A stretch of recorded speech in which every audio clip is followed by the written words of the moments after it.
Ooh, I can hear that. Yeah, I know. This weather changing. It usually happens earlier, but it's all good. Yeah. Well, welcome, viewers, to the pregame. This is Thursday night, brought to you by Sword Coast Chronicles. We are getting ready for a D&D game, and I am trying to figure out... Oh, there it is. Over there. That's where I put my pee-honey. Okay. Oh, golly. It was crazy.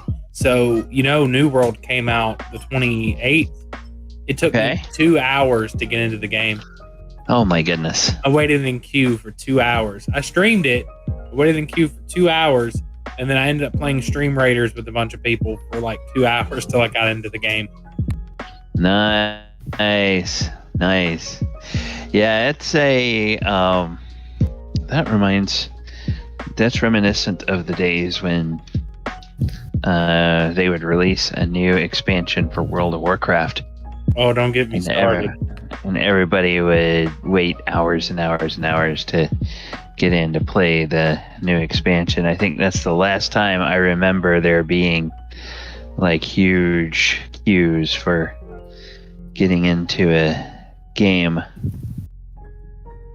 Oh, yeah. Now it's not bad at all. I guess, we were arguing over that. Me and my friends we were like, dude, it's Amazon Games that created this. Keyword there is Amazon. Yeah, exactly. If you're a $1 trillion company, you own millions of servers. How hard is it to keep lots and lots of servers going with that amount of money? Yeah, well, yeah, it's like anything else. It's how much do you think there's going to be the demand, and how much do you know? Now, obviously, you would think Amazon would be able to look at the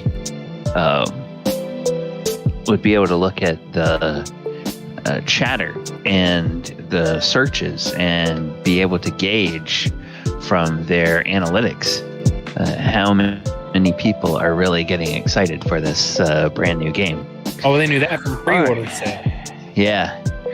All right. Well, welcome everybody. This is not the economics of Vidger Games. This is Sword Coast Chronicles. I am DM Galabond. I am joined on the Discord and in the Roll20 by most of the players. We've heard from one of our players tonight who has told us she's going to be a little bit late due to being unavoidably detained, but I am joined so far by Heather, by James, by Ken, by Michael, and by Paul. So, last time we met, or we saw these heroes, they were in the river town of Yartar, and I'm going to go ahead and bring the music here down, before we get too far into this. Last time we were in the river town of Yartar, right here in the middle of your screen, and the purpose for them coming here was to get on a boat called the Grand Dame, which has on it a casino called the Golden Goose.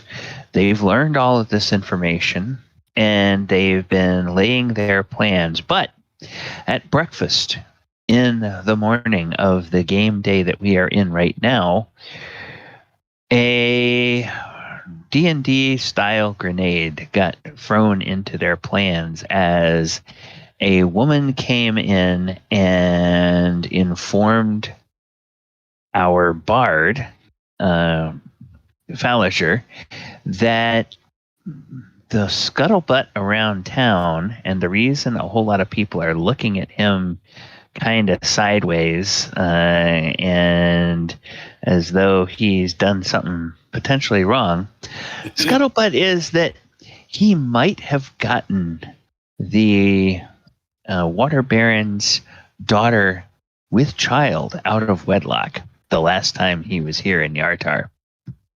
And So some people seem to be excited that he's here because they remember fondly the music and the stories he told and sang.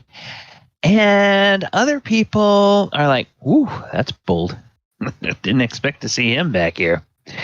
And in a response to that, he got on a... No, it wasn't. It was a summoned creature that was made up to look like the warhorse that everybody remembers him riding.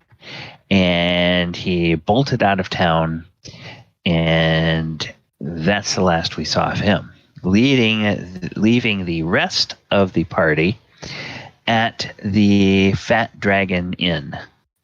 And so I think Mulek was outside downstairs because he had been doing the conjuration and illusioning of the creature. Then Thaldohr was upstairs in the suite that they are all sharing. Des may be upstairs still asleep. Snoring. Yeah. And the others, and we'll say that Belle went back upstairs since her player is not with us yet. So she's upstairs trying to figure out what's going on. And that leaves down in the common room Krenraid and speaking of Belle, there she is. So I guess we do have Krenraid and Belle will be downstairs. Thaldohr upstairs, Mulek outside, Heather asleep, or Des asleep, and Falazure gone. So, Krenraid, you and Belle are sitting there at the breakfast table, wondering what has been going on. And as the buzz of conversation about Falazure riding out of town begins to die down, a figure darkens the door from the outside. It is a figure of a human male. And that human male has a familiar face to Krenraid. And he nervously looks around the common room, and he sees you sitting there with a tabaxi. And he's kind of uncertain about that, but he gradually comes over and he approaches and he sits down. And he says, "So, did you learn anything?" Well, I learned many things today. I'm not going to get started, but there was this never mind. About your particular problem. I am afraid that our wizard does not have the ability to remove your particular curse, I'm sorry to say. But he did recommend... Shh. Don't say that word so loud. What? Don't say that word so loud. Recommend? No, the C word. Don't say the C word so loud. Can't? Oh, okay. Oh. Do you mean cards? No, No, I think he said curse. Curse, okay. Both of you.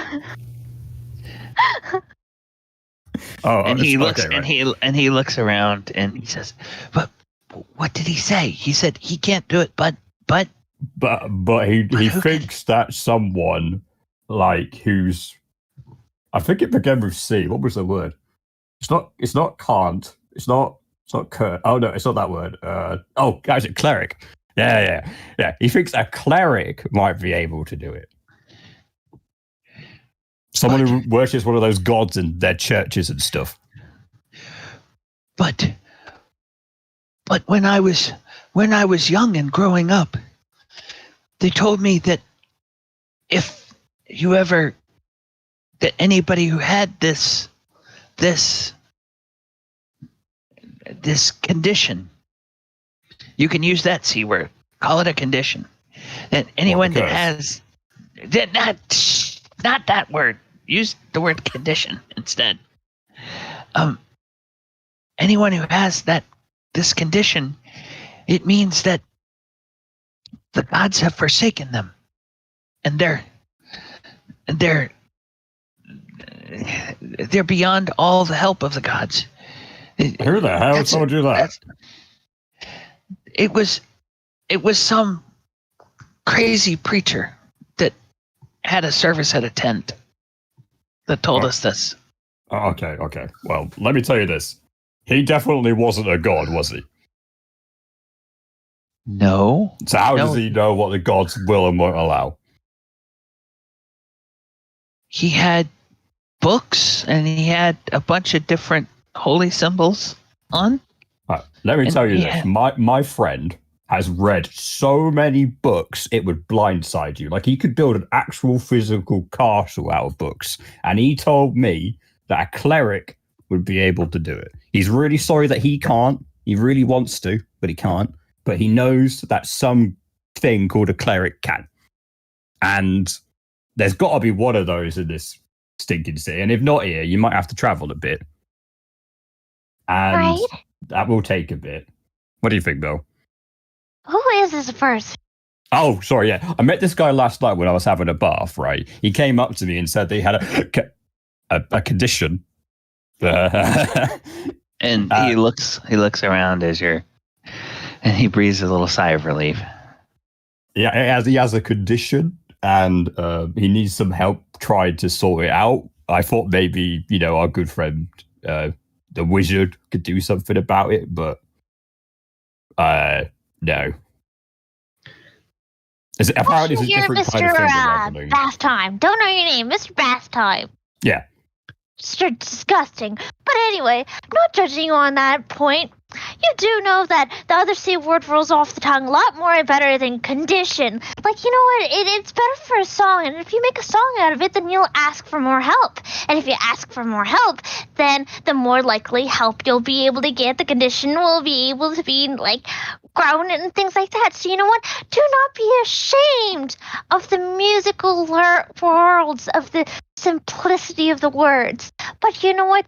I think we can probably help you find a cleric, not one of those people who you were talking to that has multiple sigils on them, because if they were probably shiny, they were probably a thief. No offense, but I'll probably know. And she'll kind of reach into her bag holding and pull out lots of shiny things. Yeah. So probably not best idea to believe everyone on the street. But you know what? Tabaxi? Yeah, we got this. And Krenraid, he may look like stone as a rock, but you know what? He's perfectly good. That was a great compliment. Thank you very much. I completely agree with what she said. The more you ask for help, the more help you'll get. And as she says, I don't see why we can't take you to one of these church thingies and find a cleric. There's got to be a church somewhere in this damn place. It can't be that hard to find. Well, maybe there is. And about that time, the girl, the serving girl, comes around, and she comes over to your table, and she sees the new person sitting there, and she says, "Oh, hello, sir. Can I get you some breakfast?" And he kind of shies away from her a little bit. Don't eat the bacon. Why not the bacon? You don't want to know. She puts her hands on her hips and looks at you and says, "No, why are you complaining about the bacon? You had a whole bucket of that yesterday." Yeah, and then I saw her the evening after. It came back. Well, but everything else that's is delicious. because you ate a whole bucket. Yeah, well, perhaps if you eat only a serving in the future. And she turns back to the young man, and she says, "Now, don't listen to him. The bacon is fine. It's just a little burned or a little underdone, one of the two. But we have," and she starts going through the litany, and he just says, "I'll just have some juice." And Miss, are there any temples in this town?" And she says, "Oh, Yes, the Temple of Tymora. Just go down to the 2 Hapford Hall. The temple is right in there. And he says, and then he looks back at you and he says, after I have my juice, will you all take me?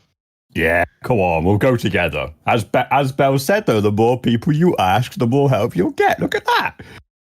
Oh, I meant like in a song. Like if you write it in a song, you know what? This band can't say the word because I'm not allowed to, but it rolls off the tongue a lot easier in this example. The man got a blank, and then he got a blank, and then he asked for blank, and then he got a blank. See, yes, it's bad. I don't think blank rhymes very well. You know what I mean, Krenraid. The crippling. The can't word? Whatever the word is, I don't remember anymore. Crippling, condition. Oh, condition. Oh, curse. Don't say that word. Yes. And he's looking around and he's kind of withdrawing into himself a little bit, and there's a few people that are looking at him kind of strange, but nobody's approaching him. You've never seen a kid with a condition before? How are you staring at? Nope. And a couple of people are like, "Oh, okay, all right, nope. Don't want to get involved with that one. That one looks dangerous." As you can tell, Falazure is the better one with lyrics. And so we'll take you straight after breakfast. You sure you don't want anything to eat? Well, eventually he'll order some toast with some butter and jam. And so he has his juice and his toast with butter and jam. And then when he's done with that, he will be ready. But while that is all happening, let us go upstairs. Thaldohr, you ran upstairs, helped Falazure get ready. And what were you planning to do? Were you planning to wait a little while, or were you expecting to hear from him before you head out, or what? I was probably going to wait for Mulek to come back. Okay. And then we discussed from there what's going on, because he was down there talking with Falazure as he took off. I mean, I knew the plan of him taking off, but to coordinate better. And then I'd probably check on Dez, because I think I hear him snoring. So I would just peek in and check, make sure he's okay. And then just wait for Mulek. Okay, so you go and you peek in the room where Dez is sleeping. Go ahead and make me a stealth check just to see if you can get the door open without waking him up. And you'll get advantage on this because he's very tired and got to bed very, very late.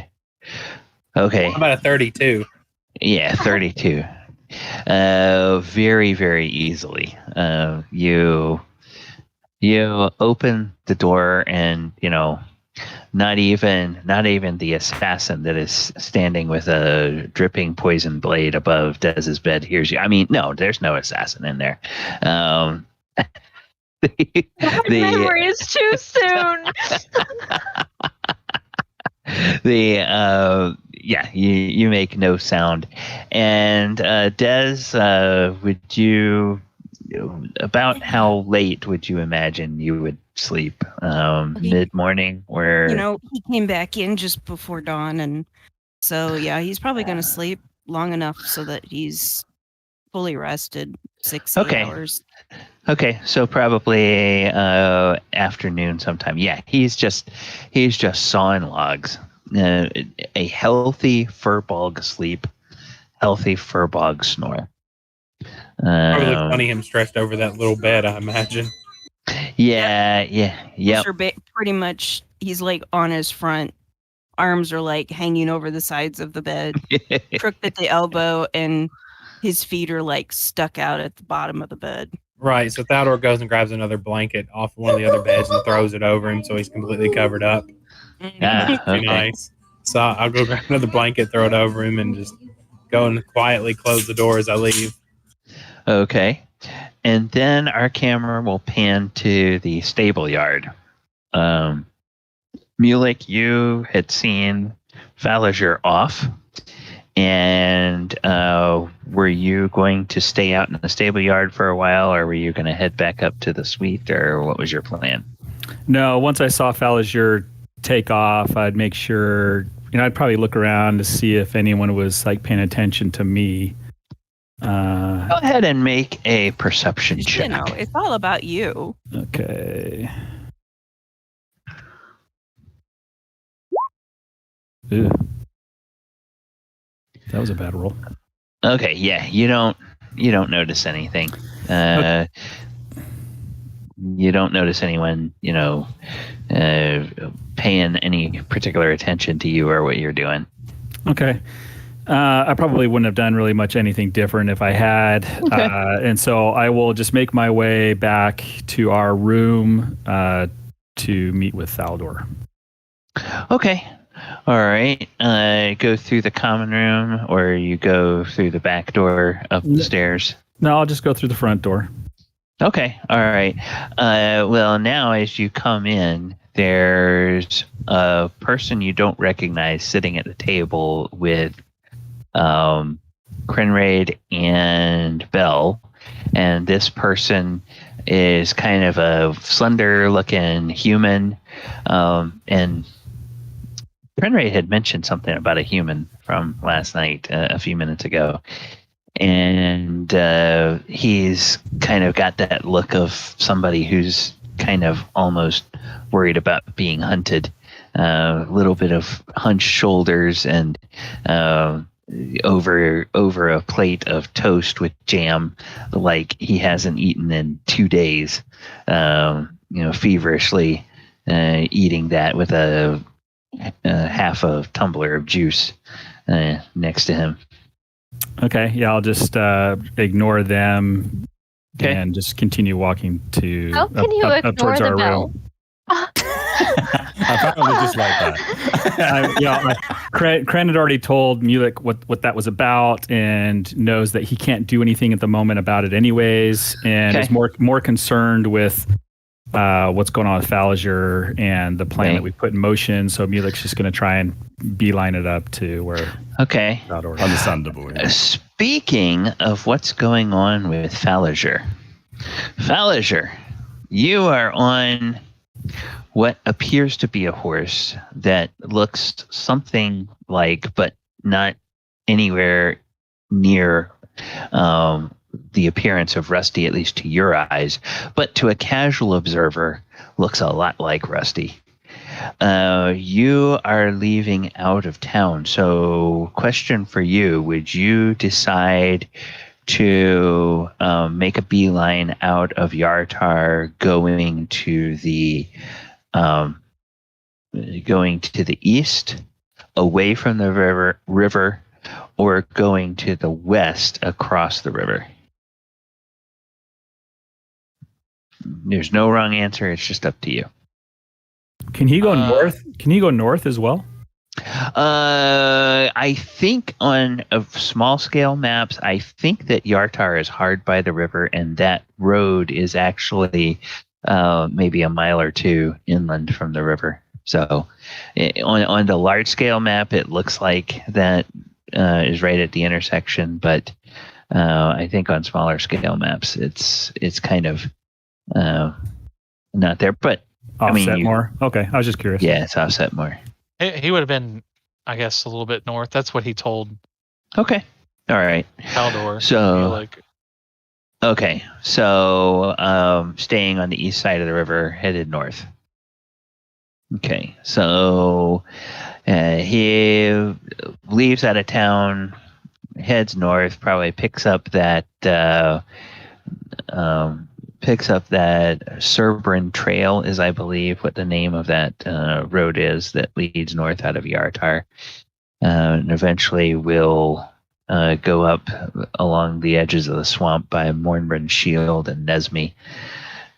So he heads a little bit north. And how long would you ride before you try to find some place to lay low and wait for Thaldohr? Would you go maybe an hour out of town, or half an hour, or what? And the spell only lasts for an hour. So I would say half an hour out of town. Okay. All right. And I'm gonna presume that you guys would have talked about that. Yeah. Yeah, I think if I didn't, I would have. Yeah. Yeah. So I think that all three of you kind of had the idea of where that was, since you had done some planning for this, hastily, but you had drawn up a plan together between the three of you. All right. So when you get up there, you find a little grove of trees. Running a horse I don't think you can run a horse at a full gallop for a half hour, but doing that thing where you let it walk for a couple of minutes and then you trot it for maybe 5 minutes and then you let it gallop for a minute and then cycle through so that it's not you get like maybe 4 or 5 miles out of town in a half hour, and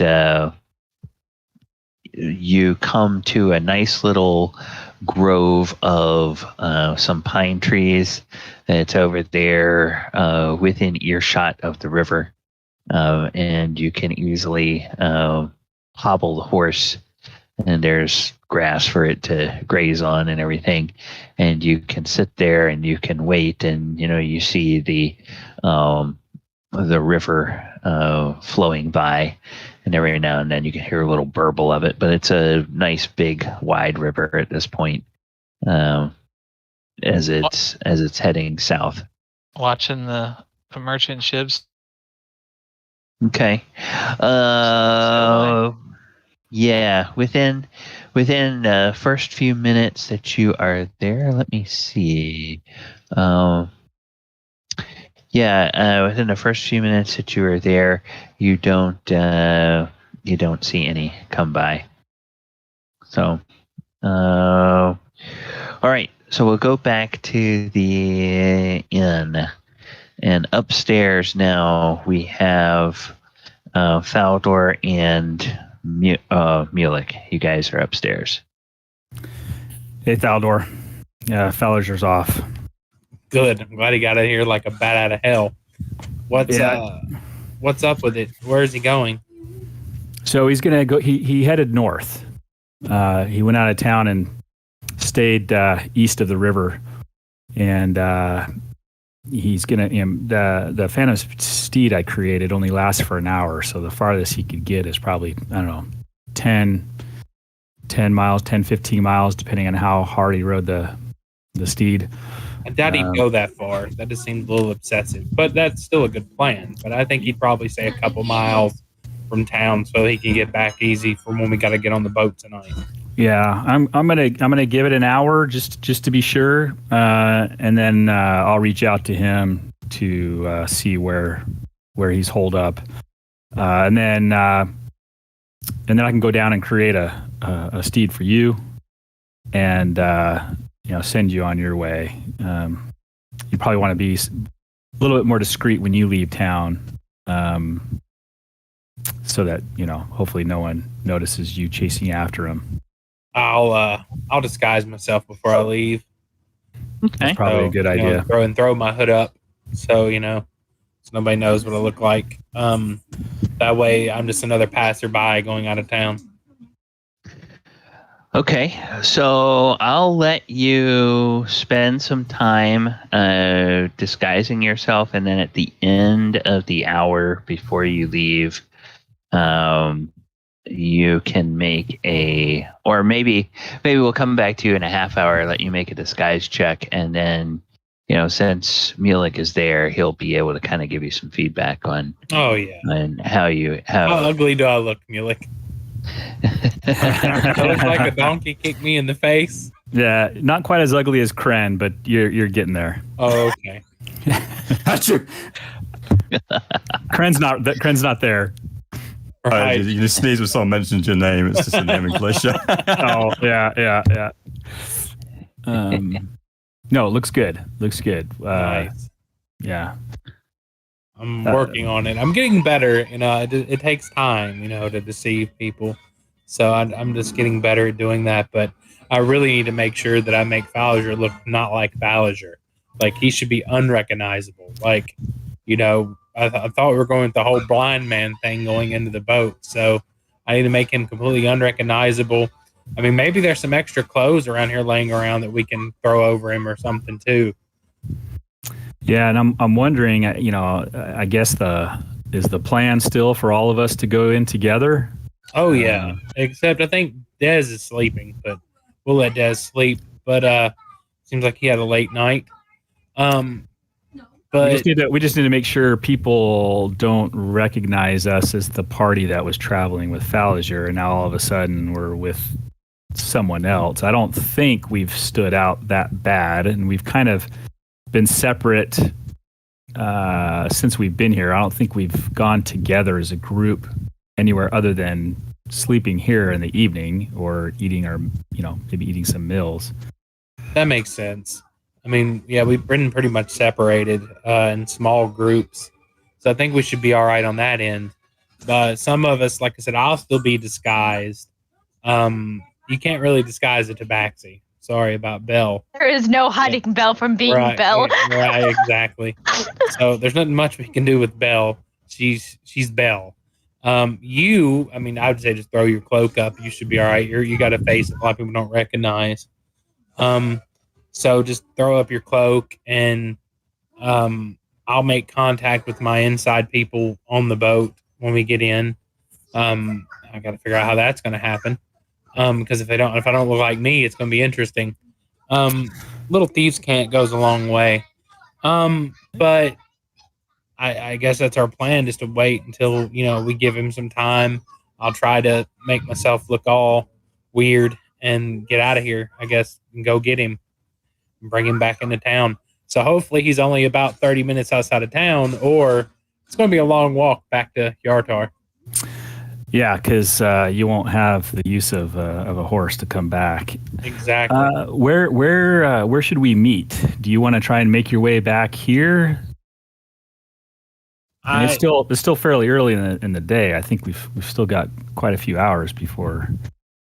Yeah, that would probably be the smart thing to do. Maybe we should bring him back here. He won't look like him, so nobody will know any different as long as he doesn't talk. Might have to convince him to throw an accent on or something. As long as he don't talk, people won't recognize him. It should be all right to cover for a couple hours. I mean, this won't wear off. This isn't like a spell of disguise self. So I don't think it would wear off as long as you don't get wet. So we should be okay. So yeah, I think I'll bring him back here and we'll have a meal and go get on the boat. All right. Do you want to wait till it gets a little bit later before coming back, or do you want to kind of get back as soon as you can? Well, that's a good idea. Like I said, if the horse lasts an hour, depending on how far out of town he went, depending on how long it'd take us to walk back. I mean, if we walk back together, I mean, that wouldn't be a bad idea either. I mean, if it's about a mile or two up the thing, it shouldn't take us, a couple hours to get back to town. That way the heat would die down. That might be a better idea, just to walk back into town. So, yeah, I might leave in an hour, and when I get to him and disguise him up, we can discuss walking back into town, what other things need to be done. So how about, Galabon, what time of day is it right now? This is still it's still less than 2 hours after dawn. Okay. Because you guys were up. 8 so a.m. probably. 8 or 9. 8 or 9 a.m. Yeah. 8 or 9. All right. So 9, 10, 11, 12, 1. So how about if I don't see you by around 2 couple hours after noon, I'll reach out to you. Yeah, to shoot me a message. Yeah, I've only got, I can only send out a certain number of these before, How many scrolls you got left? Actually, I should be okay. I got plenty. Never mind. I would say we probably have a bunch of scrolls left that Lich gave us. Yeah. I think we'll be all right. Yeah, and I've learned it now. So, but yeah, I should be okay. So how about if I don't see you by 2, I assume you're going to come back in your same disguise you're in right now? Yeah, whatever. Yeah, as soon as I get done doing this, I'll come back looking like this. So that way, nobody knows what I look like. So it throws the shade off Falazure, because if they did see me or you or Falazure together, they might try to put 2 and 2 together. So if I look different coming back and leaving, they won't think anything of it. Yeah.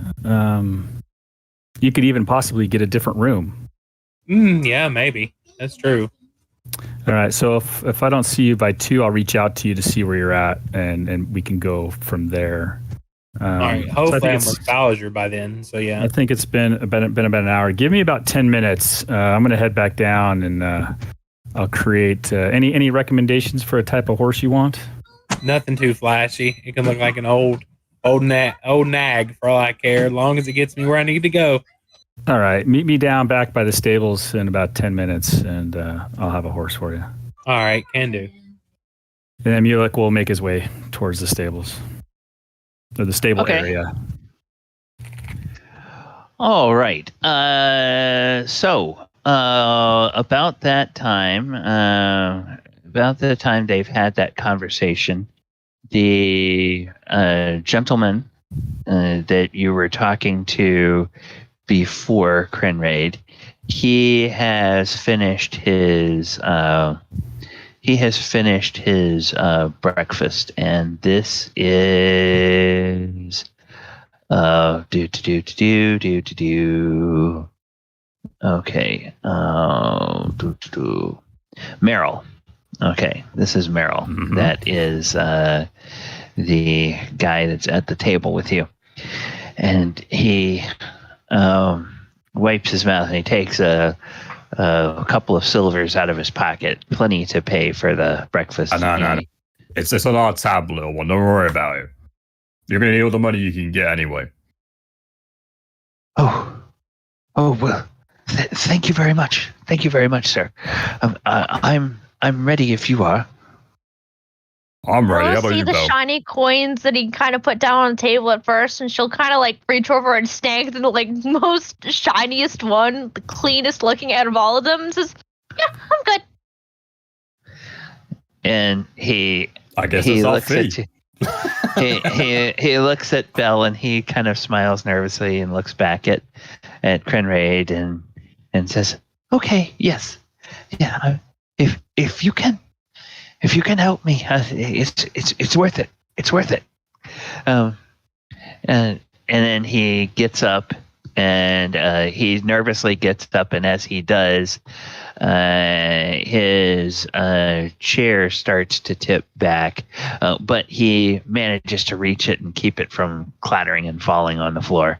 But he's, you can see he's very nervous and anxious. Good luck, Silver. Doesn't he need another silver coin to keep himself balanced? No, fine. She'll kind of dig into her bag again and pull out another silver coin that's kind of dirtier and pass it over back to him. And keep his feet on the ground. What for? What really helps? I think if you wanted to give him something weighty, do you want to give him like a piece of wood or something a bit heavier? I think I have bricks in my bag of holding. All right, that's Here, great. Let me check. Just to kind of start digging in the bag again. And so he make sure it's a nice one with no corners. Yeah. He will look at you all and say, the girl talked about where how to get to it, and she said it's over kind of in the north part of the city. So you guys are more or less in the south we'll say you're kind of in the south central part of the city where this inn is, and so you begin walking to the north, and it will take a bit to get there. I don't see a scale. Maybe it takes 20 minutes or so to walk from where you are over towards the temple. And as you are walking, one of the things that you pass by a large hill over to the west. And sitting on this hill is a very imposing keep. And, it's got some towers, and it's got a big wall around the keep and everything. And you see the symbol of the city of Yartar flying on the flags up there.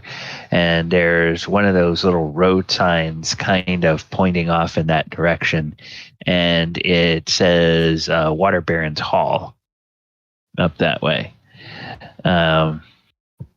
So you have to pass by that, and as you're getting kind of up closer to the where the temple is, you hear some kind of commotion, and there is a rider.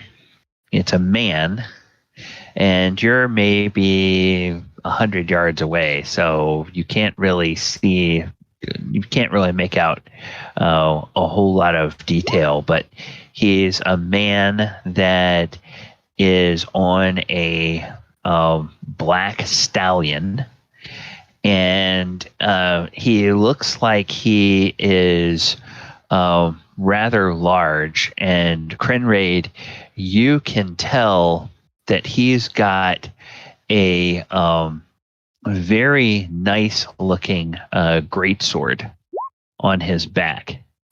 And you see the handle of that sticking up above his shoulder. And he comes charging out of the gate at a gallop. And he turns and heads back to the south, kind of along the street that you have come up. And he's heading back to the southern side of the city. So you all notice that, but about the time that you see that, Merrill excitedly tugs on your cloak and points to the north, and you can see the big temple of Tymora, which is also known as the Happy Hall of Fortuitous Happenstance. It has a number of different names that it's called here in town. And he says, "Oh, that's it right up there. That's it up there." Yeah, almost there, right? Yes. And have you practiced what you're going to say? You can't say the C word. Oh, I got this. Don't worry. Merrill needs to stand up for himself and make a decision. Well, I can tell them that I have a condition, and they'll want to know that, and I can describe what it is. But I just with your magic, Mr. Wizard Krenraid, I would. Krenraid? Soprano look over at Krenraid like, what? Yeah, I'm a wizard. I would like you to make sure that they're not evil. They're not going to hurt me if I tell them about my condition. That they'll try to help me. Mr. Bath Time. Well, I'm normally pretty good judging character. Shouldn't be too hard. He ain't a wizard. I'm a wizard. Of course I'm a wizard. I can do finger waggling. You can't do finger waggling like me. I can do finger waggling. Well, I can do finger waggling better than you. Yeah. You weren't. He looks at Belle, and he says, "Begging your begging your pardon, miss, but you weren't in the bath last night. You didn't see the amazing the spectacle that Krenraid produced. It was truly something to behold. And he looks kind of uncomfortable as he's got this memory of this kid's a real flatterer. This kid's a real flatterer. Yeah, it was a wonderful sight. He's right. It was amazing. I kind of liked it myself. And he says, you may be a powerful wizard as well, Lady Bell, but it was all I needed to see to be convinced that perhaps he could help me. And you see, he is helping. He is helping. And you are too, Lady Bell. Thank you. Thank you so much. And so you all head up and make your way towards the temple. Thaldohr and Mulek.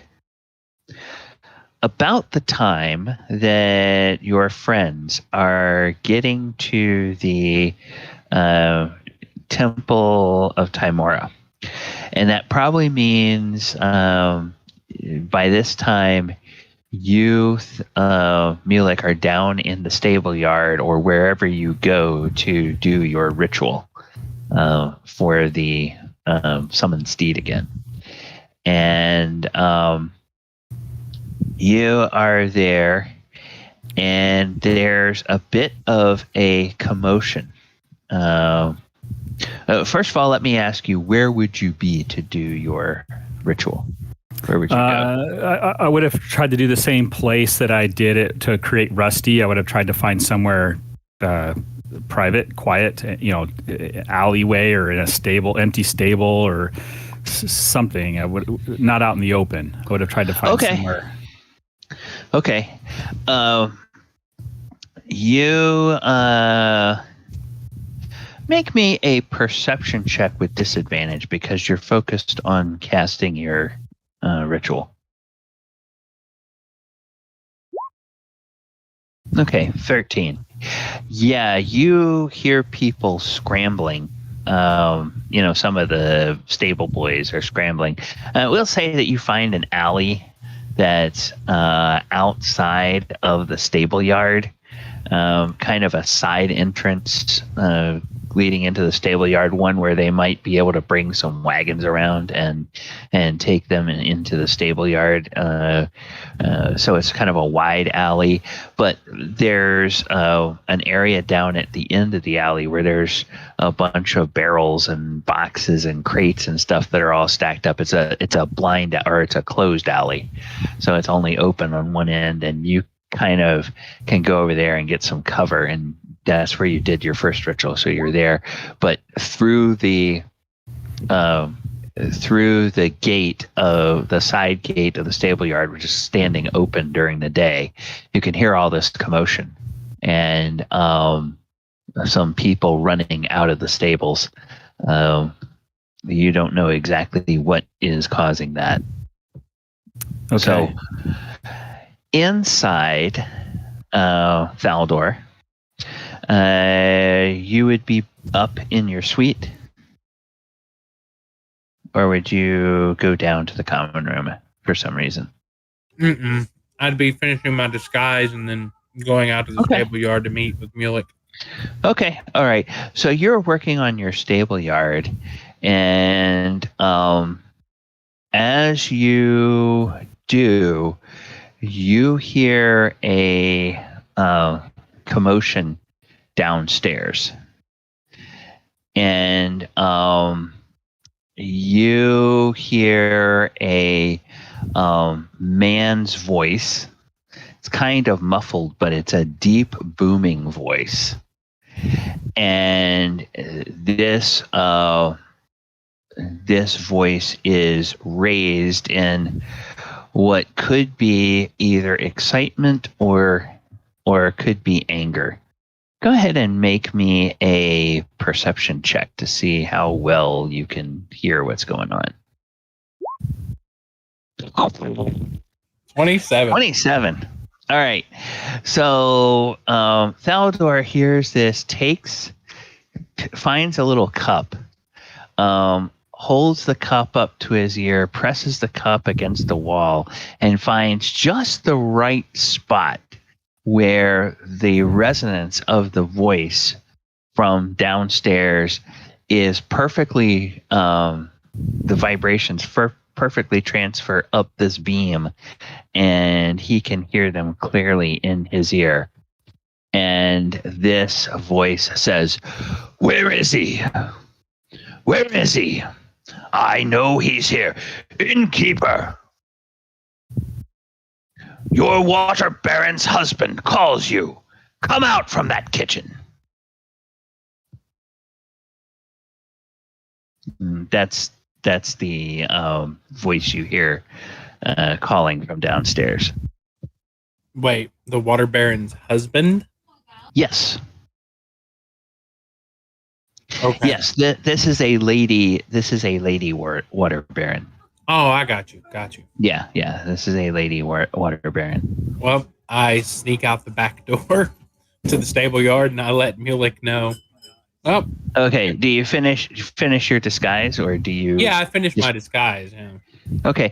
Make a Well, let me see. How long does it give you an idea when you look at the disguise kit? Does it give you how long it takes to make up a disguise? Let me look. I think it actually might somewhere. I think I've seen that. I think it does too, and I'm trying to figure out, because I'm making things with relative times. I think it's something to it's in the same place where the alchemical stuff tells you can find components, and the herbalist kit, can tell you how to make potions. No, it's just showing I'm proficient in it. Hold on. There's a table somewhere. Yeah, it's in probably DMG, or is it Player's Handbook? Probably the DM thing. Because I know it's a lot different than just casting a spell that lasts so long. Disguise don't have a length, I don't think. Let's take a look at now. The one thing that is kind of lacking with D&D Beyond is that it does not have a place where you can search the index of a particular source book. That would be one thing I would like to see them improve, is where if you're going into a source book where there would actually be something called index, and you could just literally look through the index of everything that's in that book. So this guy apparently can use any ability score, like intelligence, charisma. It's interesting. Yeah. Doesn't really tell me how long it takes, though. Yeah. Okay. Then I will. Yeah, because I found it on Roll20, surprisingly. Okay. Proficiency with kits allows you to add your proficiency bonus to any ability checks you make to create a visual disguise. Yeah, but it doesn't tell us how long. I guess how long. Well, I get the feeling I've definitely seen one, but I guess I might. Yeah. Okay. All right. Well, we'll say it's 20. It took your friends about 20 minutes to get over there, passing that hall. He was coming back at a gallop, so it maybe takes him 5 minutes. Yeah, so by the time he's in the thing, it's close to 30 minutes have elapsed. So yeah, you're right about done making your disguise. So go ahead and roll me a you're using your choice of your intelligence or your wisdom, whichever is better, to make yourself my intelligence be +3. Okay. Yeah, he's Mm-hmm. Yeah. Yeah, there that was a lot more text than I was expecting. Yeah, 30 minutes for one. Okay, well, actually, so it's only 10 minutes to craft a disguise that involves moderate changes to your appearance. Yep. So it's only 10 minutes. All right. So yeah, cool. You've roll the check, and we'll just make sure how good your Just want me to roll a straight intelligence roll +4. Yeah. Or do I add my modifier then my +4 proficiency bonus? I think you add your modifier and your +4. Okay, correct. That'd be 7. Yeah. Sorry. Yeah. So D20 +7. And it could be Dex, Charisma, or Intelligence. There you go. So that'd be a 28. 21. Okay. Well, actually, that's already including the 3, so it's a 25. But that's still really, really good. Really good. Pretty good. Yeah, you look nothing like Thaldohr. And as you come out of the suite, you start heading downstairs, and you can now see as you're coming down, there's the innkeeper is sort of there, sort of dry washing his hands, and there is a man standing in front of him. And this man is tall. He is well over 6 feet, probably between 6.5 and 7 feet tall. And he's very broad, and he's built like a blacksmith. He's probably in his late 50s, and even though medieval times for humans that would be pretty aged, he seems very fit, at that age. And he is dressed all in black, shiny black leather over black chainmail, and he's holding a helmet in his hand, and sticking above one shoulder is the elongated handle of a greatsword, a two-handed sword that is polished, and it is chased with silver and gold filigree in the pommel.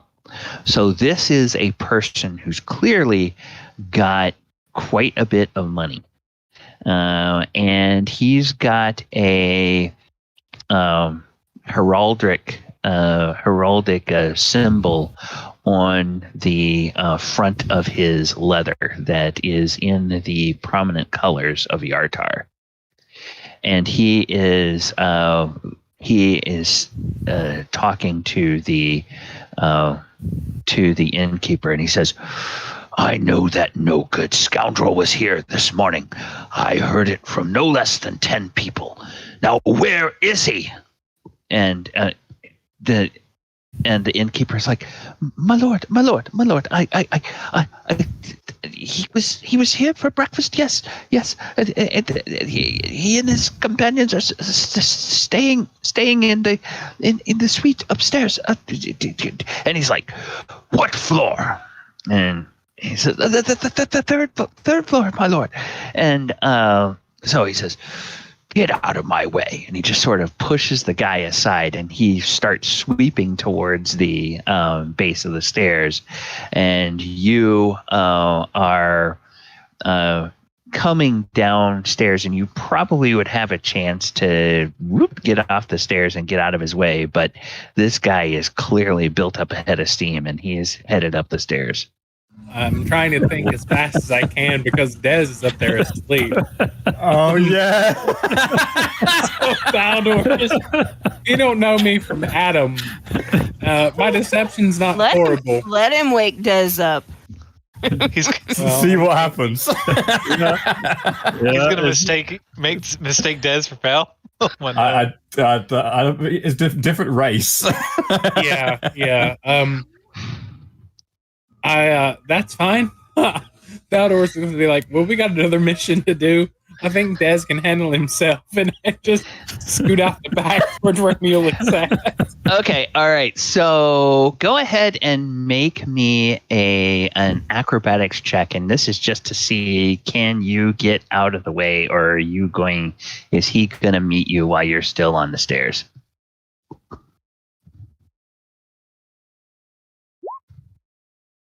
Oh, okay. Okay, you road low. You are about 4 steps from the bottom when this man hits the bottom stairs, and he looks at you, and his eyes are just smoldering, and he says, "Out of my way, peasant."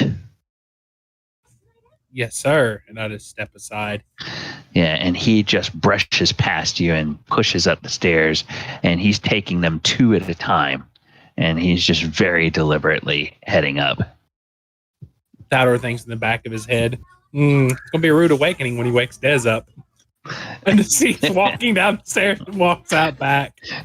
Okay. All right. There's a lot of faith in our companion. Des, you are happily dreaming. You should be nice and cozy. I gave you an extra blanket. Yep. It's very comfortable. Mm-hmm. And make me a perception check at disadvantage.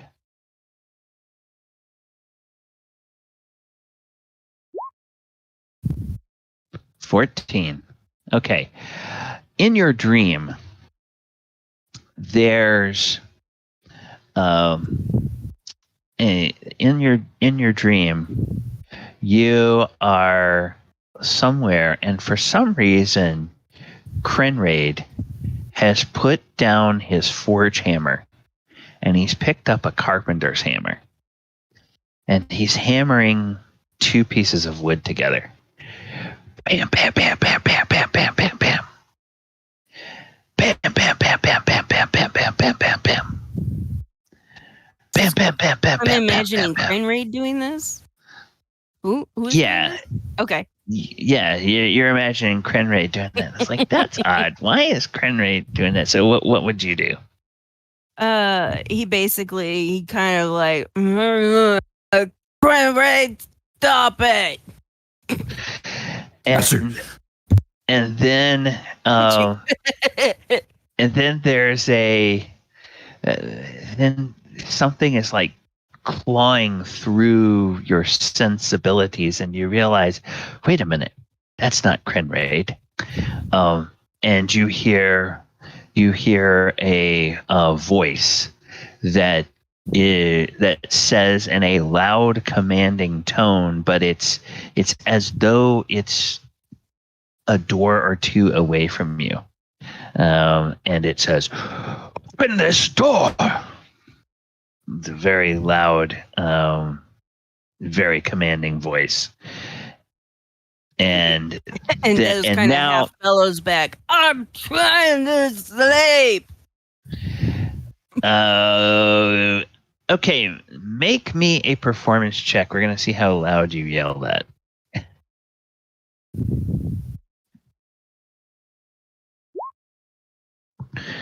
20.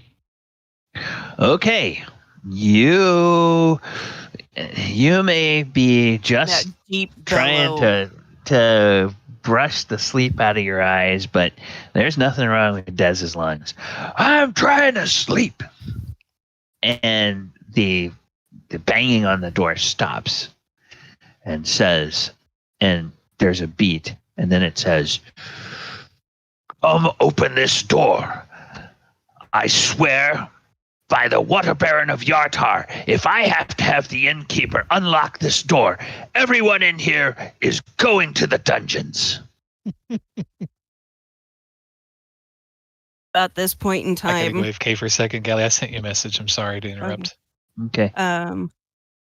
He kind of half rolls out of bed. It's only about what time? 8, 9, 10, what? Yeah, it's probably 9 o'clock at the latest at this point. Okay. So yeah, you've been asleep for about 4 hours. All right. Excuse me. Hey, So- method acting. Yeah. Mm. So he kind of struggles up out of bed. And then does he hear the pounding on his door or another one? You realize now that you're waking up. No, it's not the door to your room. It's the door to the suite that you're hearing Okay. this pounding on. So he he manages to kind of wake up and he goes over to the door. And of course he's 7'10". Yeah. Opens the door to the hallway. So you leave your room, go in, and now there's, as you're walking across the door, there's one more volley of hammering, and you can tell this is a fist, a powerful fist banging on the door as you're crossing the common area of your suite, and it says, "For the last time, open this door." And about that In time, the name of the Waterbaron. he opens the door, and literally the doors, of course, in these places are smaller. So the guy is literally like looking at his chest when he opens the door, and his head is like up above the door sill. Yeah, And then at that point in time, Des kind of casts Druidcraft in a 5-foot cube around this person with the faint odor of skunk.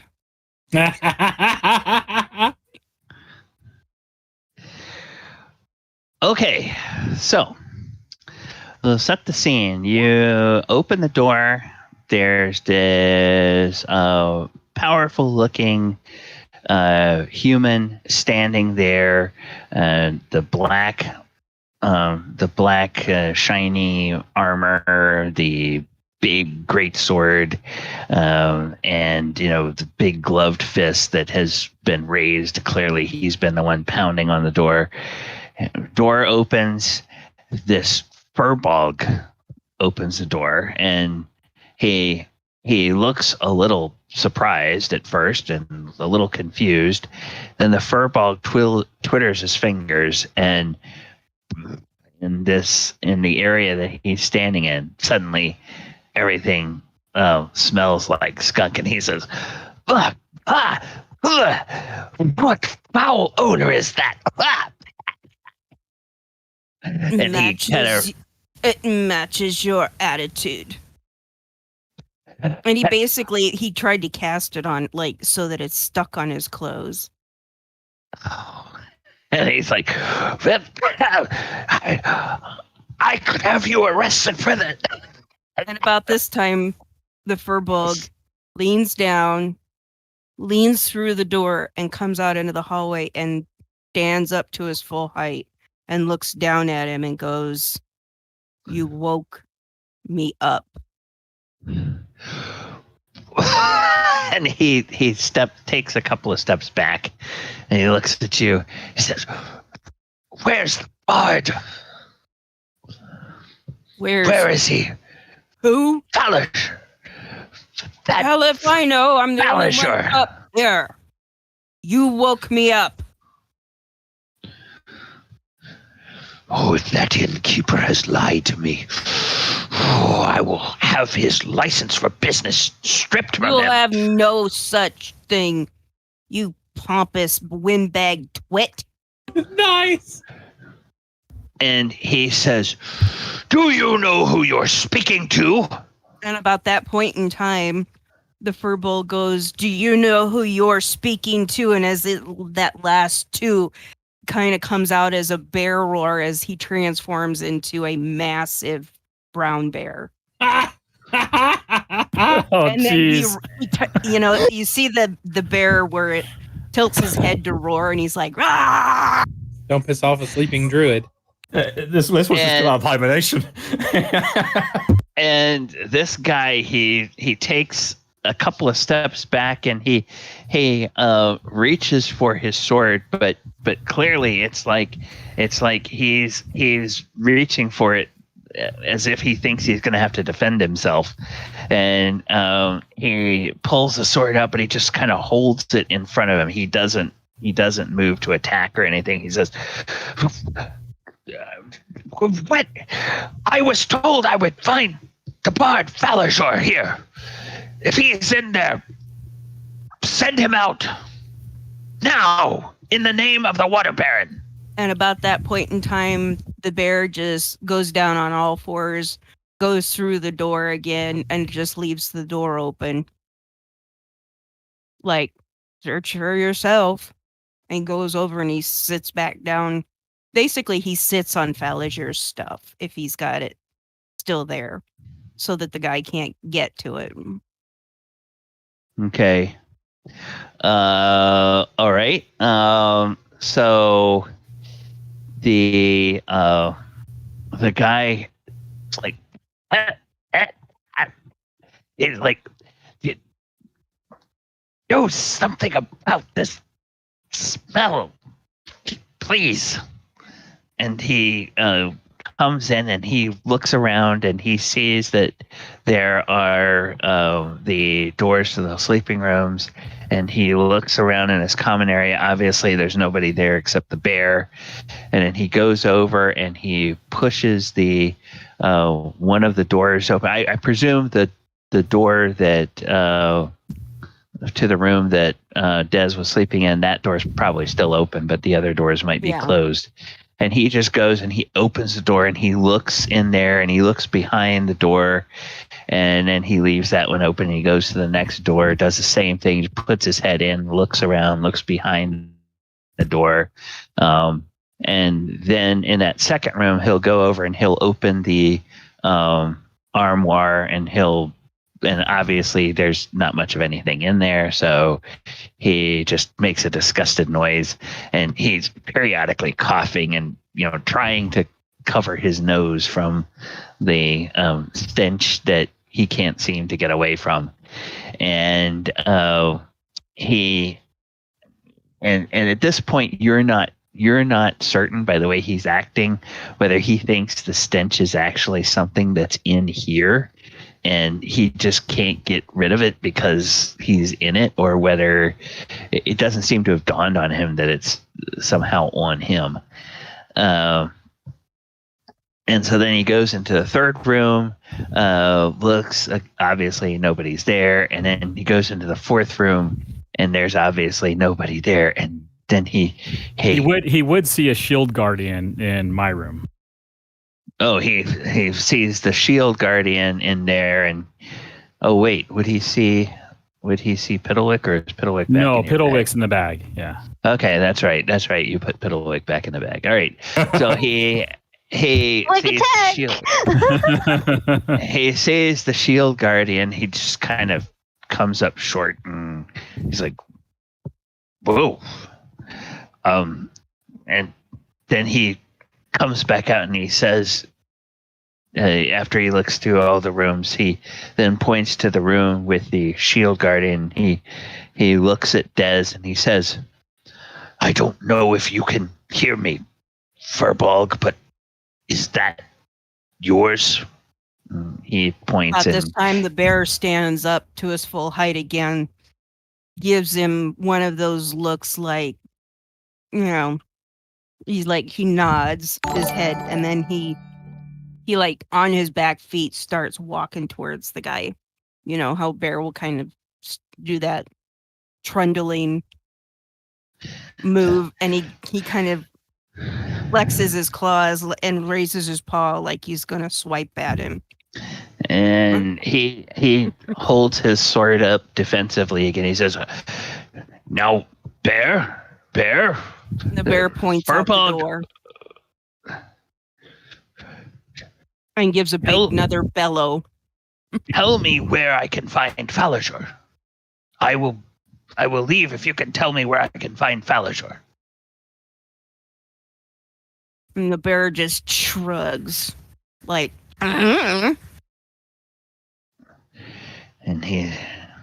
he says, and then he Forbolg. gives another good, huge, points out the door. And so he takes another, make an intimidation check.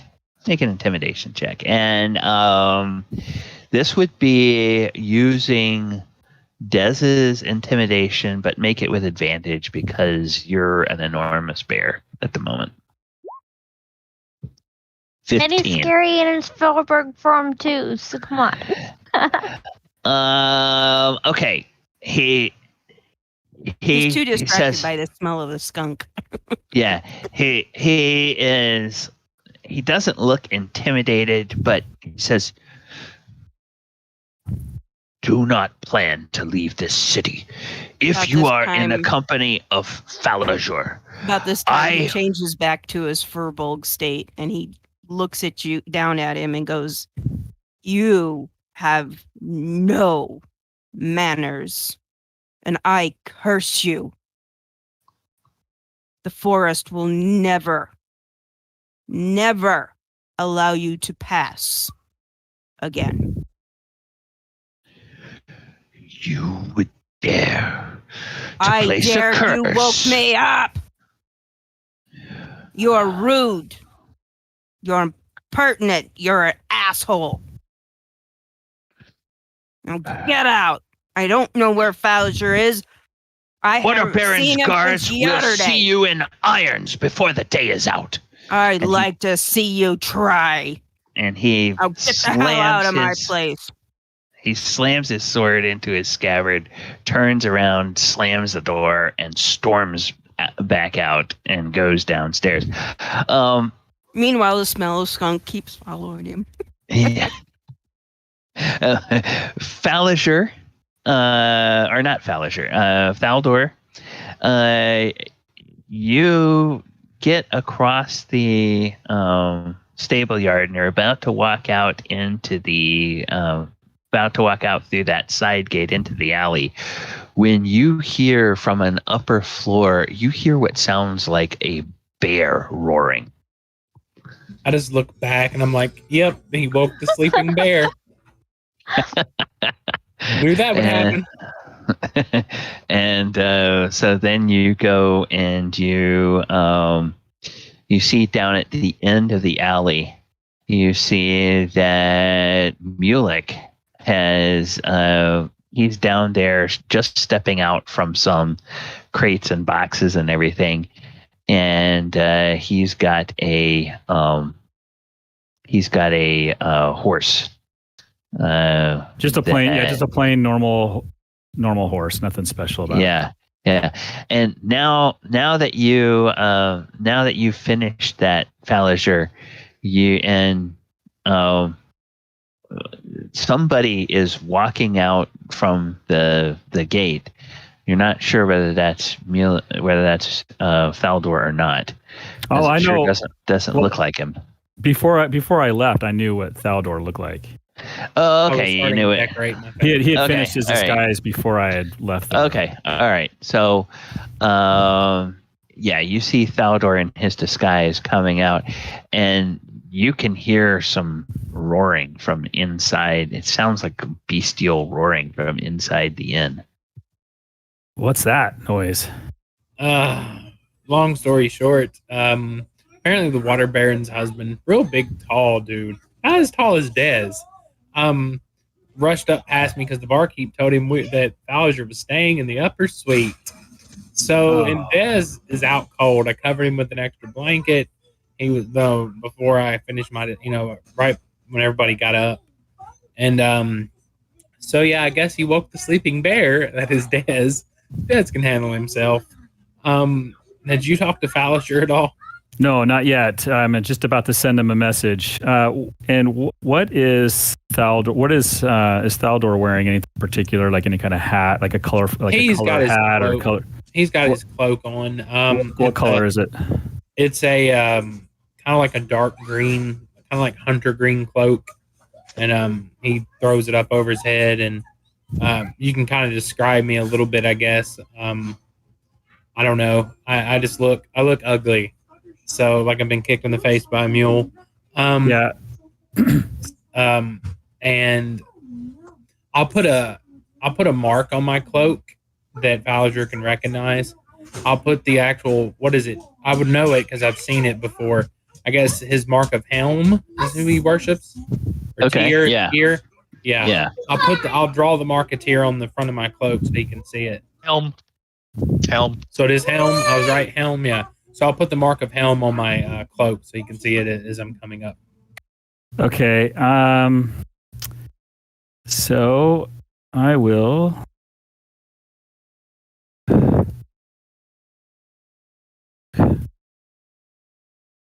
Okay, so I will. All right, so Thaldohr, give me a second, and I will go ahead and cast sending to. Oh, I did it wrong. I did put the slash in the wrong spot. But this is what I send. Falazure, give me good description of where you are located. Thaldohr on the way, disguised wearing dark green cloak with mark of helm. And so I would have sent that via sending. Okay. All right. So then, Falazure, you can respond, and you can just tell him approximately where you are, grove of trees, or you can get as specific as you want to make it. It's up to you. Okay. And I went. What did we agree? I said I went north, went and then north. a little bit to the east on the river. Yeah. Yeah. He replies, 1 mile south exactly of the city's sign. Go northeast to the river. In a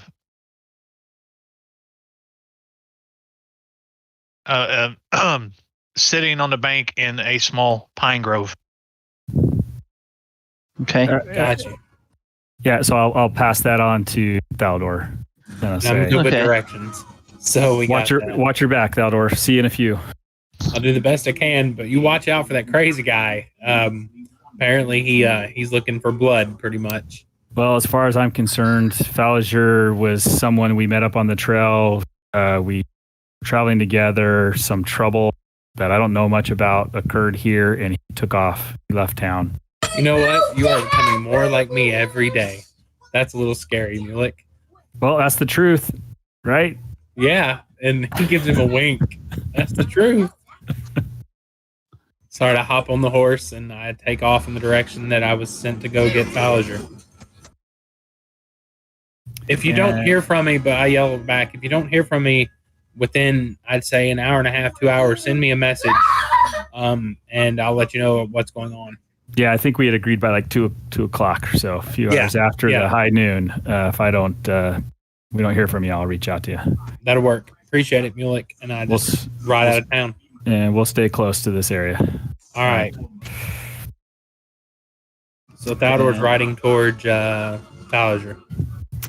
And Mulek is going to discreetly make his way back to his room, but avoid any type of confrontation to this commotion that has been occurring. If it's still going on, I'll just kind of hang back until it quiets down and then try to make it back to his room.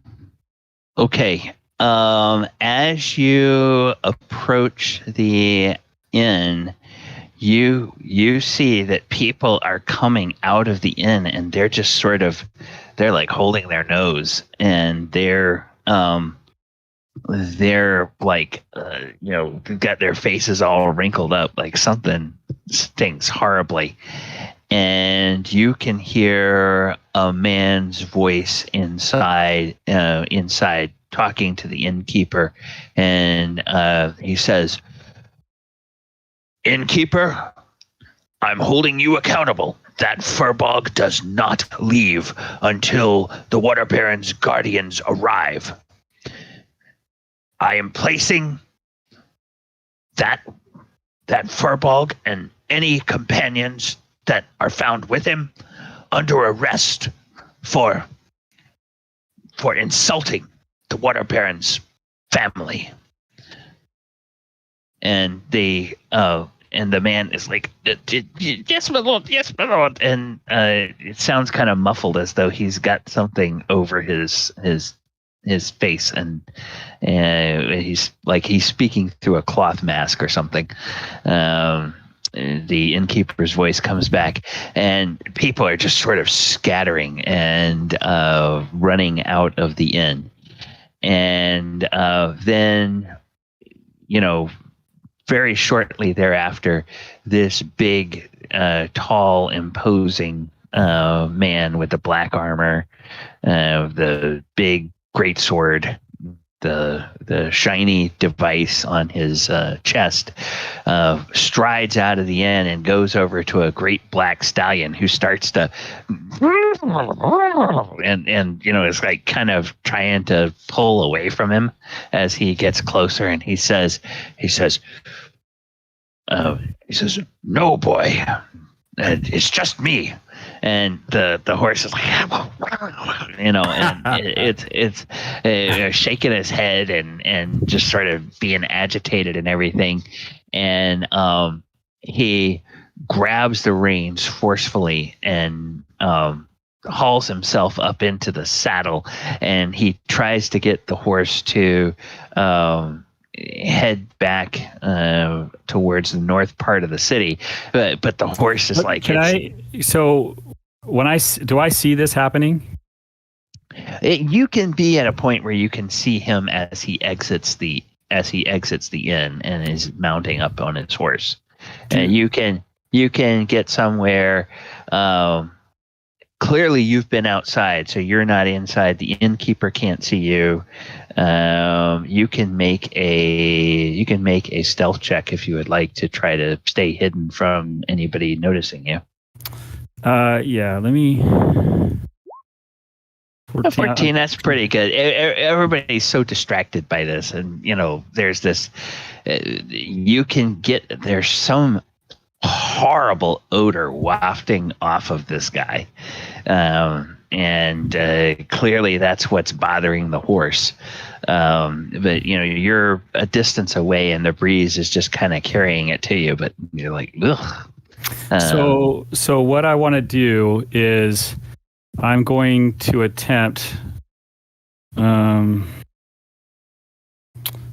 I think if I'm kind of hidden from him, I'm just kind of off to the side. I'm going to cast polymorph on him and make him into a frog.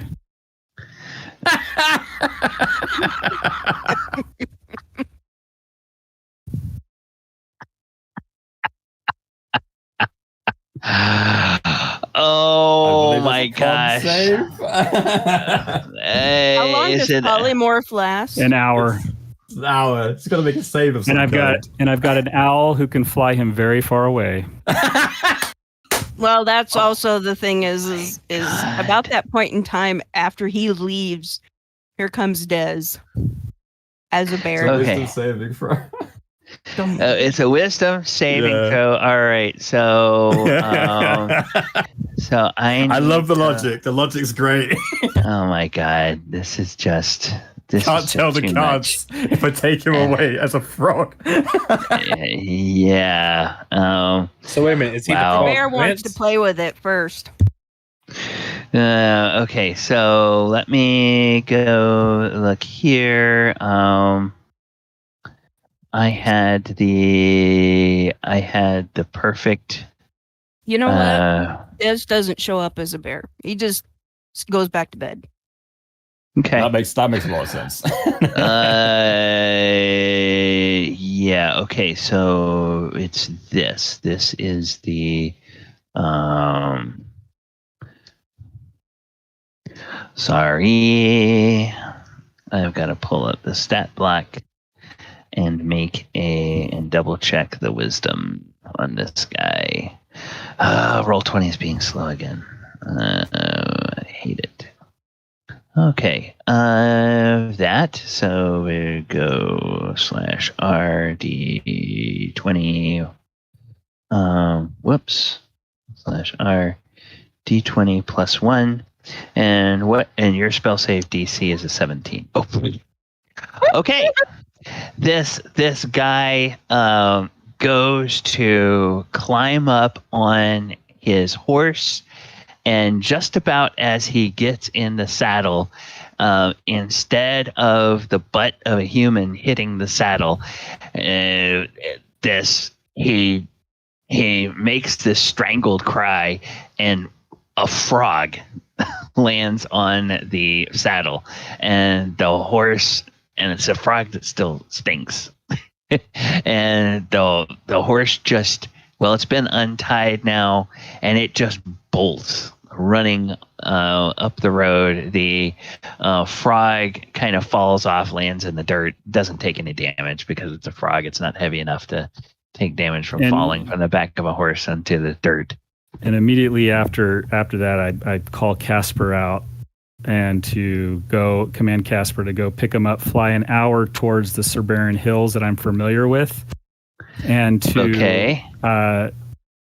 place him, an hour's distance, let's say like 55 minutes distance out in those hills, and come back. Flight by bird is a hell of a lot faster than horse and all that. Okay. So you bought some time, that's for sure. This owl picks up this frog, and there are people that have kind of been looking, and they watch this guy transform into this creature, and then see this owl swoop down, pick it up, and it just sort of, the owl flies off towards basically the north and a little bit west, and everybody's just astonished, and the horse is running back off to the north of the city, and riderless, and going back home. it runs, it gallops maybe 20 or 30 yards, and then just sort of realizes it's not being asked to gallop, and sort of just slows down and begins trotting, and after a while it'll just start walking as it heads back off to the north. All right. So Mulek, you get closer to the entrance of the thing, and there's this aura.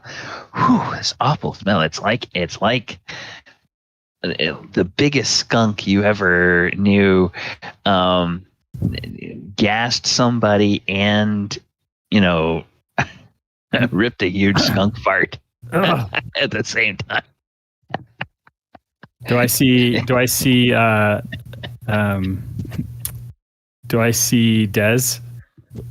No, Dez is upstairs asleep. Oh, but I said Dez just goes back to bed.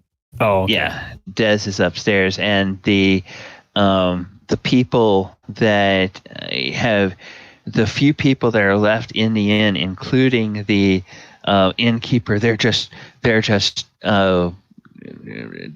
like mortified, and the innkeeper sees you, and he goes, he kind of jumps in. You're in danger. You and your friends are in danger. You're in danger. What? Calm down. Yeah. What is going on? Who is this guy, and why is he trying to close down our room? He says, that's the Waterbaron's husband. That's Lord Bryson. Lord Bryson Ruthiol. He's the husband of the Waterbaron. He's going to arrest you. He's sending the Waterbaron's guards back to arrest you all. He knows the Furbog is up there, and if I let the Furbog leave, I'll be arrested. Well, why is he after us? He's looking for the bard. He's looking for the gentleman that was with you. For Falazure? Yes, that's the name. He said Falazure. He's looking for him. He left. He had something happened that made people upset, I think, and so he left. He's not even in town anymore. He's gone. dear. Oh, well, I hope for. I hope for the druid's sake, or I hope for the furbog's sake, that he knows where he went, because he's going to be in the Waterbaron's dungeon. I'm sorry, you were not here. I did not see you. I did not see you. I did not see you. I did not see you this morning. I did not see you. And he's covering his eyes. We will we will leave, I guess, to, if it's going to cause you problems. But Falazure's gone, so I don't know why this man is so interested in us. He's no longer here. But thank you. Sorry to bring trouble to you and your fine inn here. Don't let the please don't let the furbog leave, or I will be in the prison. Okay. Were any of his guards here, or was it just him? It was just him, but he said he was sending them back. He's riding back to the castle. Hurry! If you don't want to be here when he comes back, you must hurry. Okay. Thank you. Try not to worry too much. I think everything will be okay. And I'll leave and start heading. He stinks. And he just kind of waves his hand in front of his face. Oh, it stinks. Oh, the Waterbaron, stand him. Oh. All right. I'm gonna leave and go up to our room. Okay. And he's just started there blubbering, and the horrible smell is, it lingers, but it's not, it's kind of dissipating and everything now that the source of it is gone. Just out of curiosity, Des, how long does that last? Doesn't really say, but it says 1 round. But I could have kept casting it because it's just a. Oh yeah. If it's a cantrip. It's a cantrip. Okay. Yeah. It's like, okay. So it's probably the way I think of it is it's like you saturate a fabric or you saturate something with a smell, and gone, so it sticks around. It'll probably take on him. It'll probably take like a good 5 minutes to dissipate. But around everybody else, it's within a few rounds, the scent is kind of gone. So yeah, by the time you get back upstairs to your suite, the scent is gone, and you get to the door and you open it, and you find the door to your suite there is unlocked from the hallway, and the door to most of the rooms, except the room that Krenraid and Des have, are opened. They're just sitting open ajar, and maybe like one of the armoires is open, but nothing. It doesn't look like anything's been disturbed or taken. Just looks like somebody had opened it and looked inside it. And you're not hearing Des snoring anymore, but the door to the room where he was sleeping is closed. I'm gonna check all the rooms because I don't know where anyone is at this point. Okay, all right. You look in the rooms, nobody else is there. When you get to the room that Des was sharing with Krenraid, do you knock or do you just open the door?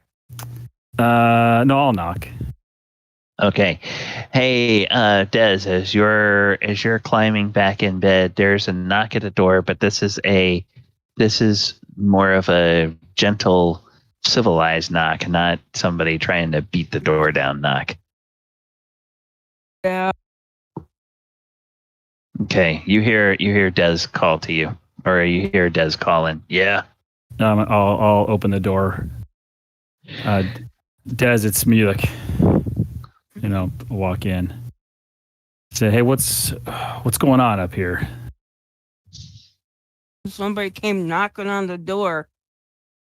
Yeah, well, apparently that guy is Lord Bryson Ruthial, the husband of the Waterbaron, and I heard him downstairs yelling at the innkeeper to not let you escape, to hold the room basically sealed, and was going to call the soldiers to come and to make a big ruckus. And Dez looks like he's gotten back on the bed and he's like half buried already. He's just kind of like, right,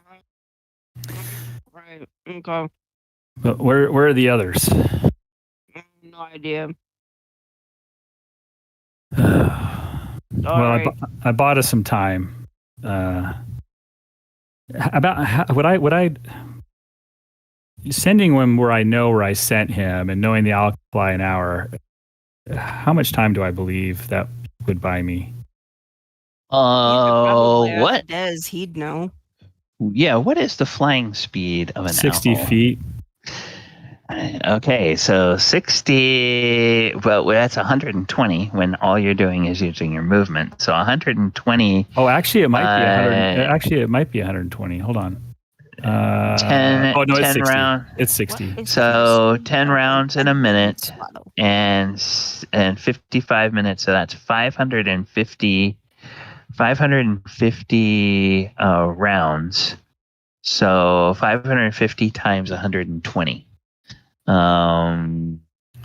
So let's do that. 56,000. Yeah. So About 11 miles. Is that about right? yeah, it's. I don't like, if you try to do real world speeds and distances and compare them to D&D, they just really break down. For a human walking 30 feet in 6 seconds, that's kind of a hustle walk, but all of the flying speeds they give to like animals and dragons and things like that, they're like way too slow, I think, for reality. Physics bends quite a lot in D&D. Yeah, so I'm gonna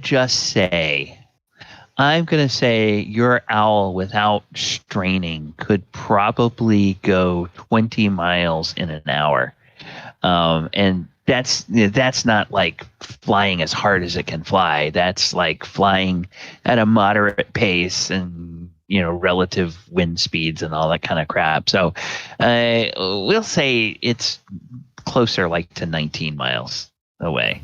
Oh, so if I use the map, I can't even get to the Subrin Hills. I guess I would just no. Yeah, you can't because the scale here is really large. So yeah, sure, it drops it in a swamp or something. I wanted to put him in difficult terrain, basically. Oh, well, you would have to. Any of this terrain is not going to be difficult. It would be because it's not rocky enough or steep enough. This is all kind of rolling hills. Okay. You would put him, 20 miles. That's going to take hours and hours and hours to get back. If he's in armor and on foot, it might take him 10 hours to get back. Well, I did say Subrin Hill, so the owl would fly that direction. Probably drop him in the Desarin Valley somewhere. Yeah. Okay. So yeah, he's gonna be a while. If he can make his way toward the river, and if he winds up meeting a friendly boat and not a boat of pirates that think somebody on foot in fancy armor with a fancy weapon looks like a tempting target, then he might get back to town a little earlier. But we will have to wait on that. Thaldohr,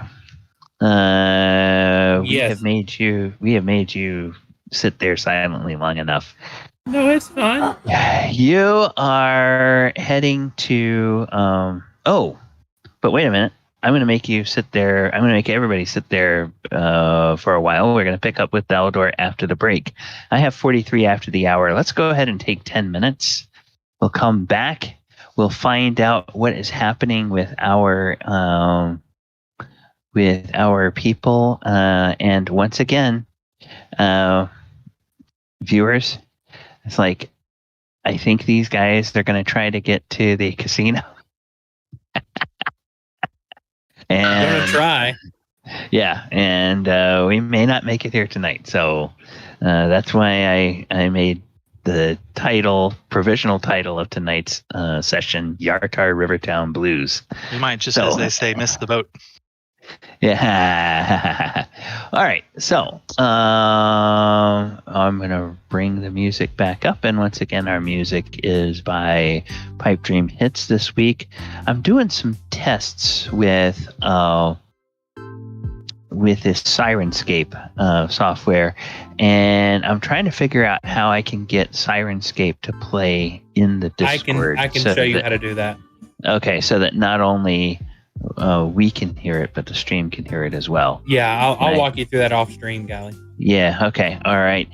And I'm going to go on mute. And remember, players, you guys can stay here and chat if you want to chat with the chat room, or you can go to the off-stream chat if you want to have a private conversation while we're in break. All right, everyone. I'll be back in a few minutes.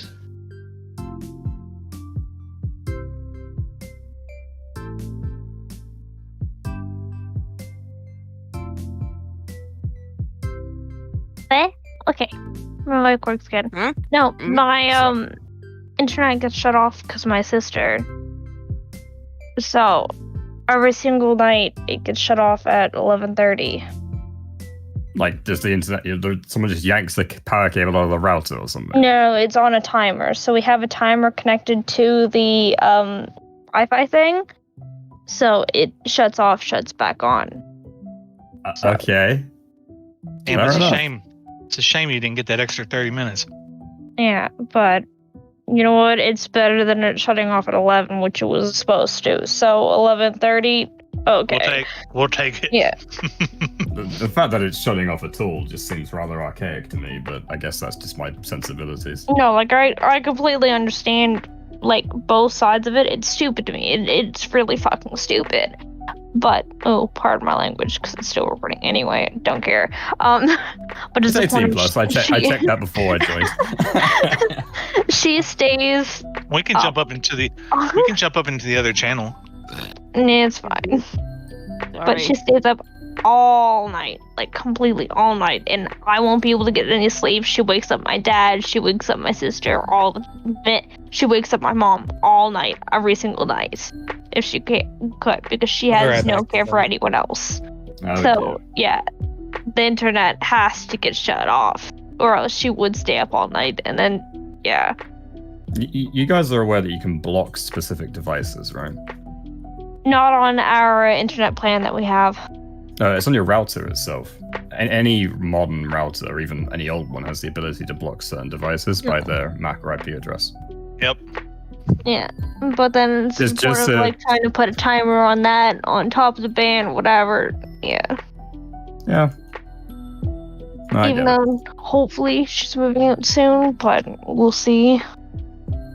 When you come to America. Well, all I'm gonna say is there are. She's been doing a lot of that don't punish the entire family. I just recently got a new job, and it's been screwing with my hours a lot. But on a good note, it is a service job, so I'm actually a host at this high-end restaurant around here. It's called Moxie's. Nice. I'm not sure if you guys ever heard of it. But it's in the US and Canada, so who knows? When people return food is the best thing ever working in the service industry, because then you get to eat it. Especially the fancy stuff. Those fancy places, they catch you eating the food, they'll fire you quick. Yeah. I've worked at 2 of them and never had that issue. In fact, I was encouraged to do it. must be a US/Canada thing. It also could just be dependent on the company and the business. Here, if it's like cooked wrong or something like that, they don't want to throw it out. So if you want to eat it for your lunch or whatever, go right ahead if it's perfectly good. But yeah. Yeah, it's probably just company dependent. Some policies, whatever.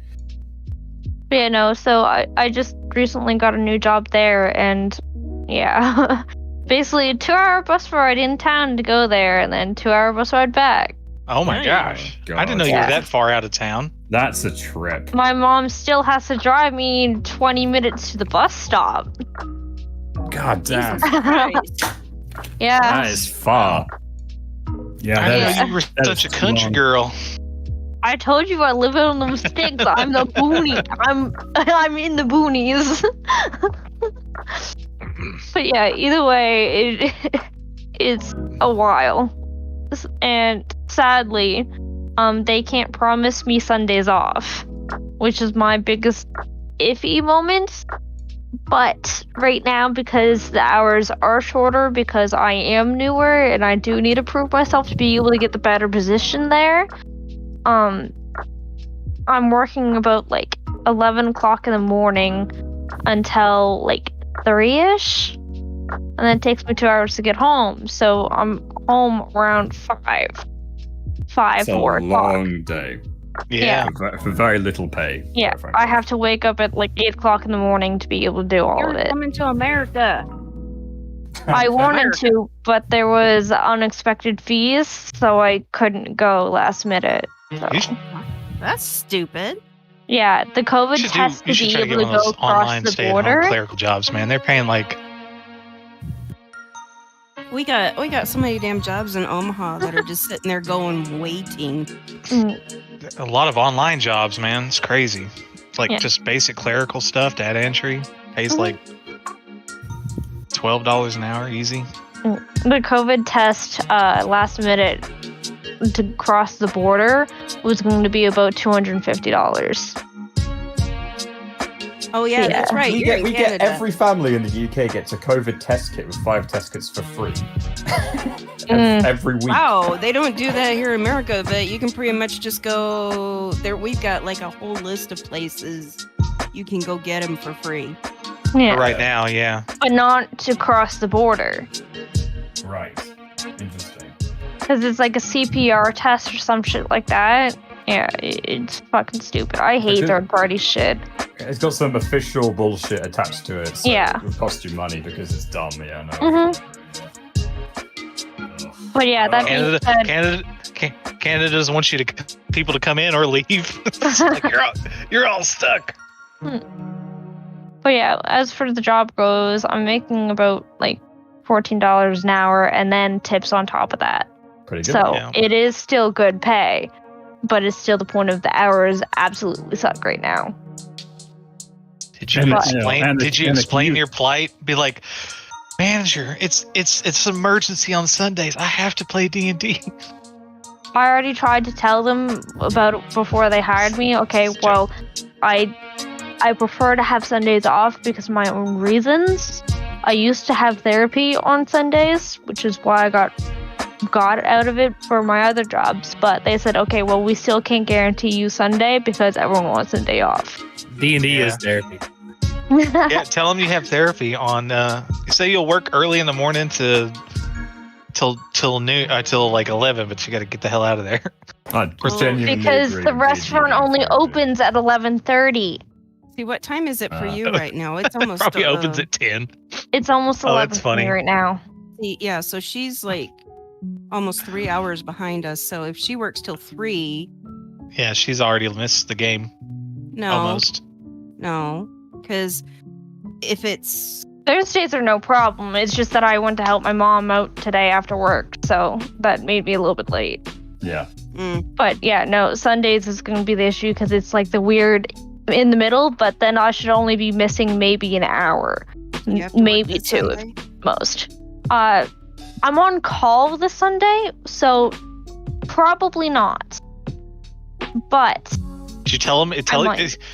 You're on call, but you have to tell him, like, look, it takes me 2 hours to get there. Yeah, no, like, I'm supposed to call in at 10 o'clock saying, hey, do you guys need me or not? But the problem is, I'm on the bus at 9:30.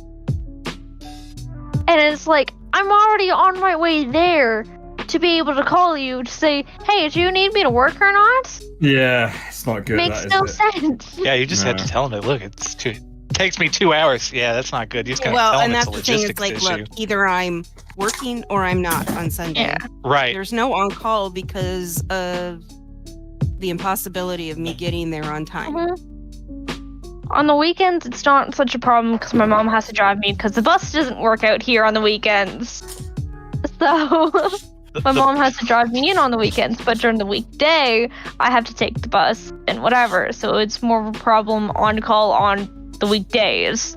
Yeah. Because my mom goes to work I'm at 9 surprised- o'clock in the morning. Like, What a pain in the I know ass. this is not accurate because it's not even like the right geographical area or culturally appropriate. But I just get the picture of like this old bus pulling up to her way out there bus stop, and there's like chickens and goats on the thing, and it's like one of those scenes from a movie. there is chicken, there is Fargo. goats, there is pigs, Just standing there, all on my way all bundled to up, work. waiting for this old crappy bus. Held together by duct tape and dreams. And The chicken funny shit. thing is that there was a lot of duct tape on the bus that I take on the way to work. Yeah, same here. That's why I They do mentioned the most shittiest bus out our way because no one really uses it. Maybe in the morning there might be like 5 people at most that ever get on that fucking bus. Same here. I also live in the boonies in the middle of nowhere. Our you bus have is a- an Where do you ex-prison bus. Do you have a Um, Mountie Yeah. Yes. Canadian County Mounties? office near you? Yeah. Canadian It Mounties, I think. Yeah. All right. They have cards. I'll save you. Oh, are they driving Mustangs? Moose and squirrel. Come on, that All was a right. good job. That was a good joke. I got it. I That- got you. Thank you. I was thinking mostly Dudley Do Right, but that's okay. Yeah, what I was- Dudley Do Right is That's what the I was only. evading to there. Yeah. Don't only worry thing now. that I'm aware of. I'll save you. All right. So, getting back to where were we? We're heading to Thaldohr. Thaldohr. Yeah, Mhm. to see what he was doing. Okay, so Thaldohr, you got out of town, rode out, and you make your way up towards where Falazure is. And between the instructions that you gave and the description of the area, you head over towards a little grove of trees up that way, and hey, there's a guy there by the river. Looks a little bit like Falazure from a Oh, distance. I'm about to screw with him for a second. He's like tossing stones, and he's got this Right. like slightly anxious, depressed look on his face. This is about to get fun. I mean, he knows I have the mark of the helm on me, but he's not paying attention. So I'm going to come a little closer to him and say, "Hello there, you." Okay. Make a stealth check to see how easily you sneak up on him.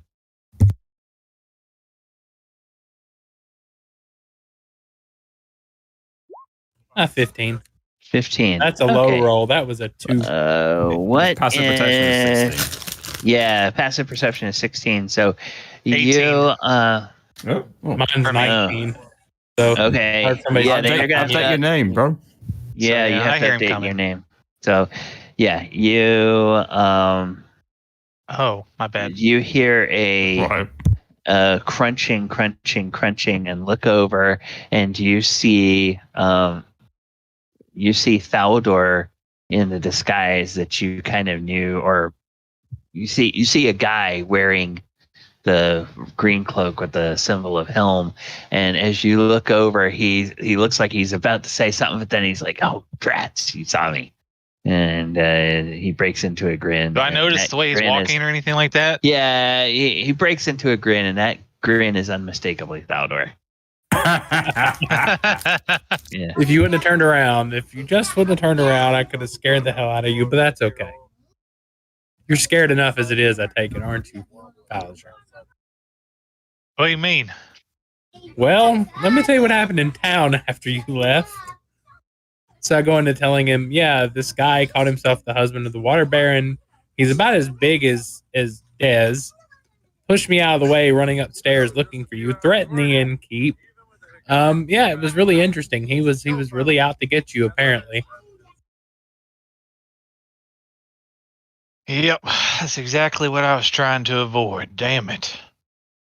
Well, Dez is a big boy. He can handle himself. And from what I heard, as I was sitting there with Mulek outside next to the stables, getting ready to come get you, he met Dez and woke the angry bear. Emphasis on the word bear. Bear. So yeah, I think everything's okay. We should hear from Mulek by 2:00 if we're having troubles getting back to town. I imagine it took me a little bit to get out here. How far away? I mean, I would know with keen mind from where I left to where I'm at, about roughly how far we're away from town. Say a mile or you're Less than 3 no, miles. you're about we'll put it close to 3 miles. So we Far could enough walk away, far enough away that you're clearly well out of town, close enough that it's not going to take forever to walk back. that. Okay, cool, got you. Might take us a couple hours to walk back. At a hustle, at a steady hustle, you could make it back in an hour. And depending on how you make yourselves up, it might not be. There's some cart traffic on the road. When you get back to the road, you might be able to bum a ride in a cart, like with a farmer or something that's heading. I'm not broke. Yeah. So I look over at Falazure. So, did I find some extra garb and stuff maybe in the room before I left? Yeah. So I pull out some extra clothing and say, buddy, we've got to. You can't look like you. So we've got to change a little bit of your clothes. Well, that's why the hell I left. What I know. What happened to what's his name again? Sorry. I don't know the Waterbaron husband's name. He said it earlier. I don't remember something. You would have no way of knowing because. Oh, I don't. Okay. You don't know because I think the way you were playing it last week, you were never aware that. Oh no, you were aware that that the girl was the. Yeah, and I would have been about 6 months. Yeah, I would have been in Yartar about 6 months or so. Yeah, 6. Yeah. Or that maybe give or take a little bit. Yeah. So what was his? What's his name? Starts with a B. Yeah, Bryson. Yeah, Bryson Ruthial. Where did was Lord Bryson pissed? I mean, what happened exactly? Well, he was looking for you. I mean, he plainly stated to the innkeep, "I'm looking for Falazure." I mimic his voice. I'm looking for Falazure. Tell me where he is. And he's he was a little peeved. And just like I said, the innkeep gave up that we were in the suite. Dez woke up roaring like a bear. Lord else knows what happened. And I was down there with Mulek and jumped on the horse after he sent you that message and rolled out of town. That's all I know. I mean, I wouldn't have seen where he turned him into a frog and carried him away. I didn't see any of that. I was already on my way out of town. Wait, he didn't tell anybody why he was looking for me so hastily? No, he just said he was looking for you, that, he heard you were in town and he was looking for you, and he was very angry. Wait, so let me get this straight. None of you thought to ask why.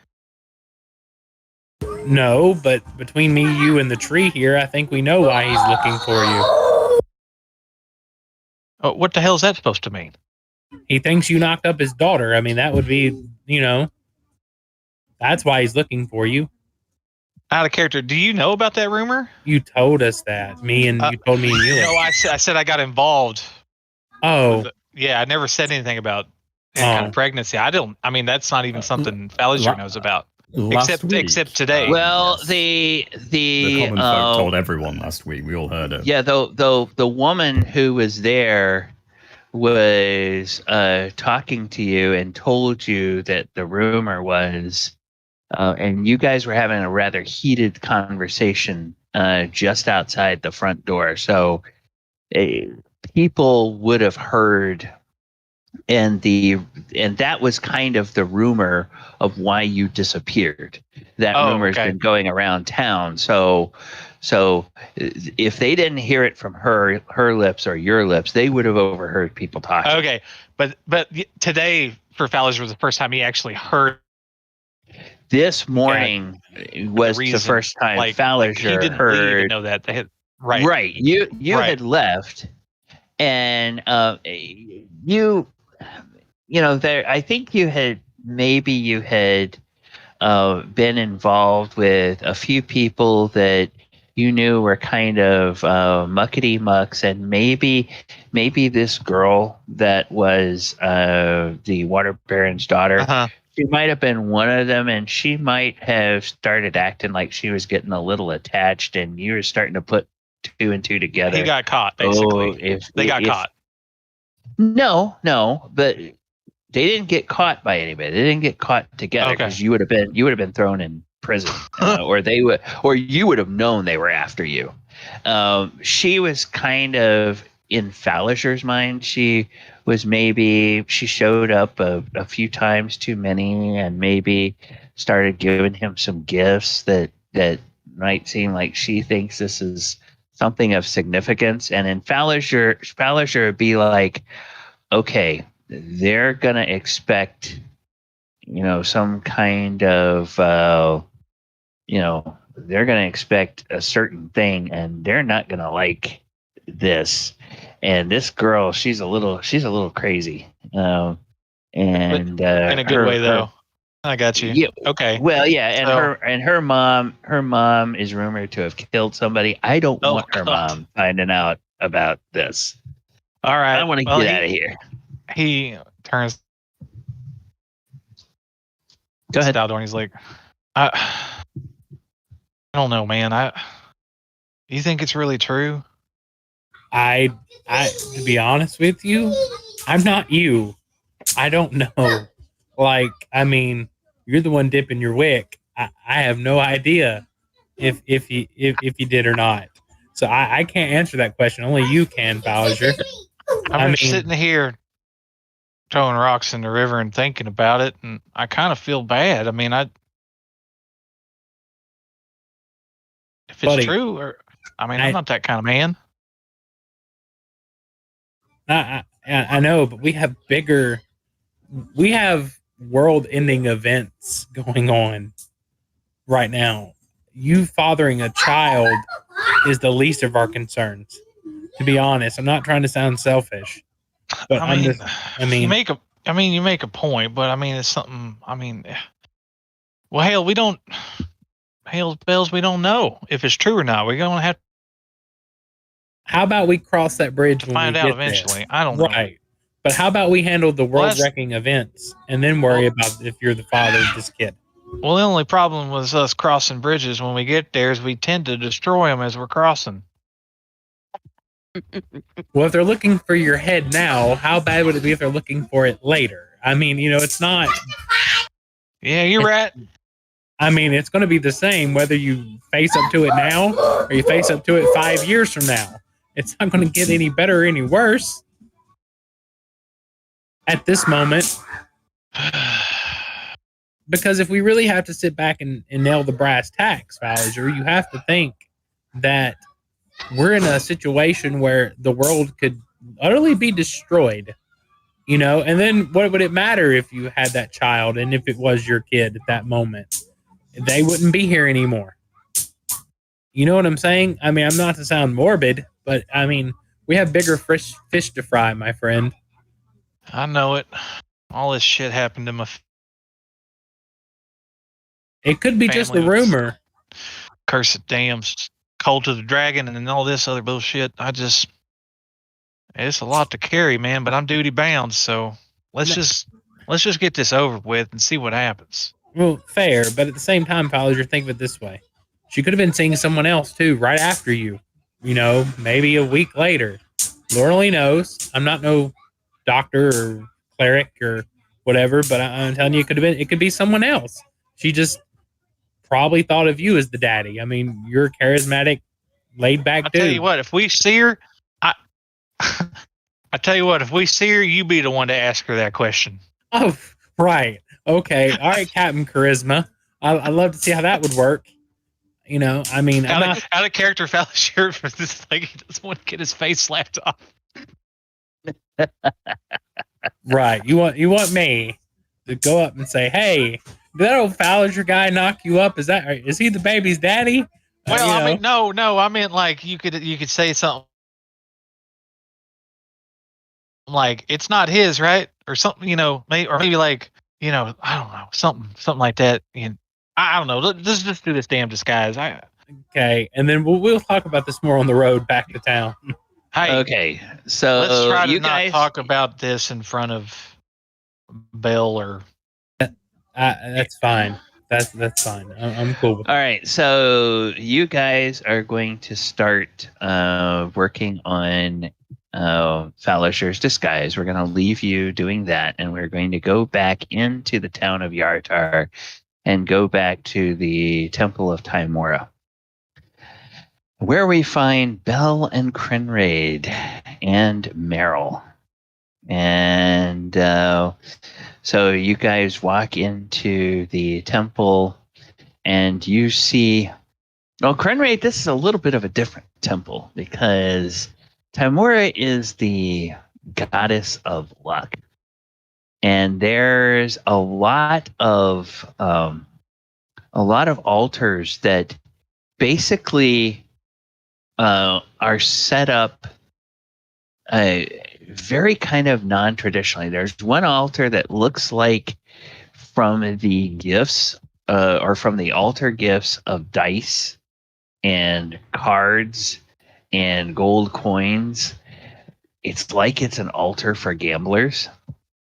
And then not too far away from that, there are a couple of priests who are consoling some people who just are kind of down on their knees and sobbing, and it looks like they're in very fine looking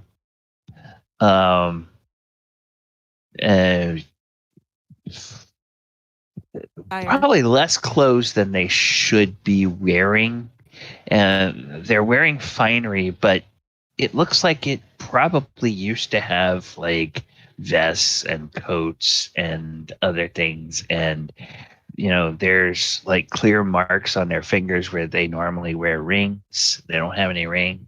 And there's piercings on their ears with no earrings on them. And they're just sort of sobbing to these priests. And then there's another altar over there where what is left are gifts like weapons. Some of them pretty shiny weapons and shields and things like that. So maybe some sort of adventurers or soldiers or something like that go there.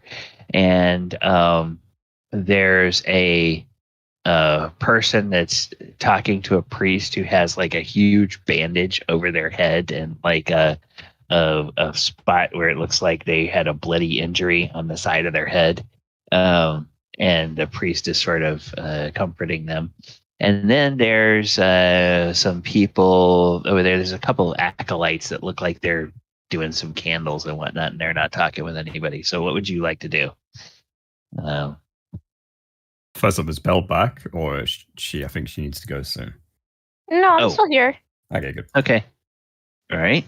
We got time. I'll be with you guys and just to kind of like look at everyone and say, well, this is kind of weird. Let's just try and find the most naked one. Maybe that's like the leader of them. That's a good plan. Yeah, I say so.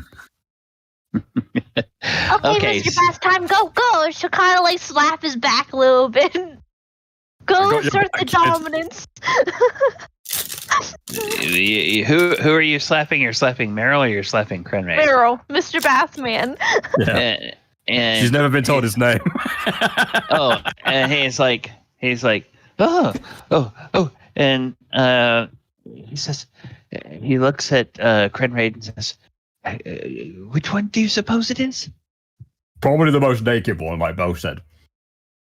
The most naked one. And so he looks, and he, there's a that is clearly being held by a priest who's kind of naked. But then there's some other people over there. Oh, yes.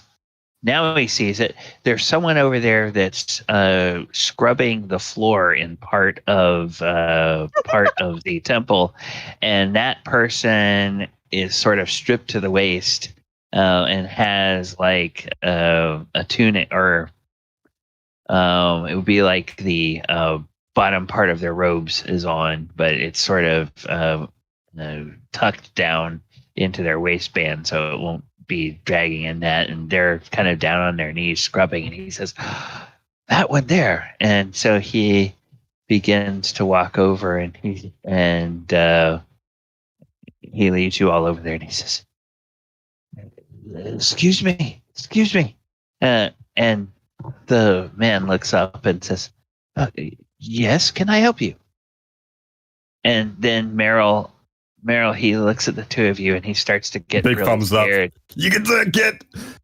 And he looks really scared, and he almost looked like he's going to be so nervous he's about to be sick. Aww. I'll hold his hand. Go on. We'll pick up on this look, right? Oh, no, we both can. It's pretty obvious. Yeah. And he's just looking at you desperately, like, I'm holding his hand. I'm walking forward and holding help. his hand. You can do it, kid. And kind of like meow in his face, saying, "Hurry up!" and the man looks at Krenraid and looks at Merrill, looks back at Krenraid and looks at Merrill, and says, I'm sorry. Do you all need someone to perform a ceremony for you? Is it a ceremony we're after? I don't know. He's got a condition, and he needs help from a priest. Right, not out here. Oh, yeah, sorry. Oh, well, I'm merely an acolyte. My name is Briscoe. Nice to meet you, Briscoe. This is this is Merrill. Mr. Merrill, it's good to see you.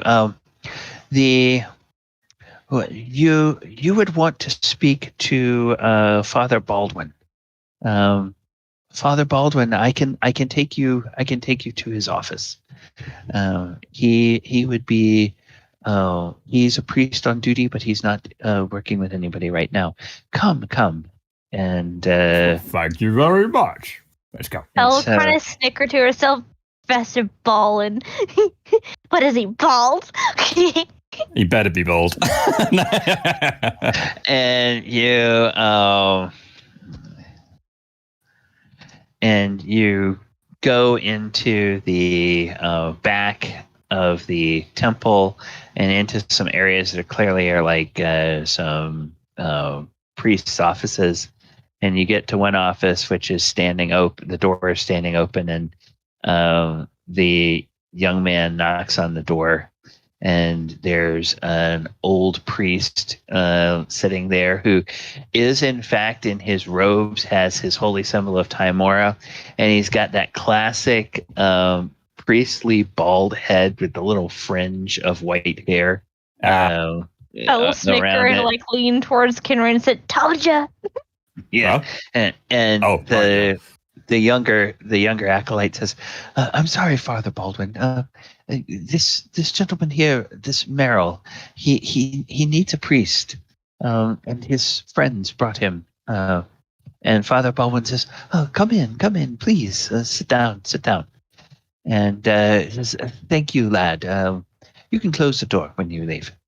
And so the acolyte bows and gives a little sign of Tymora, closes the door, and scuttles off.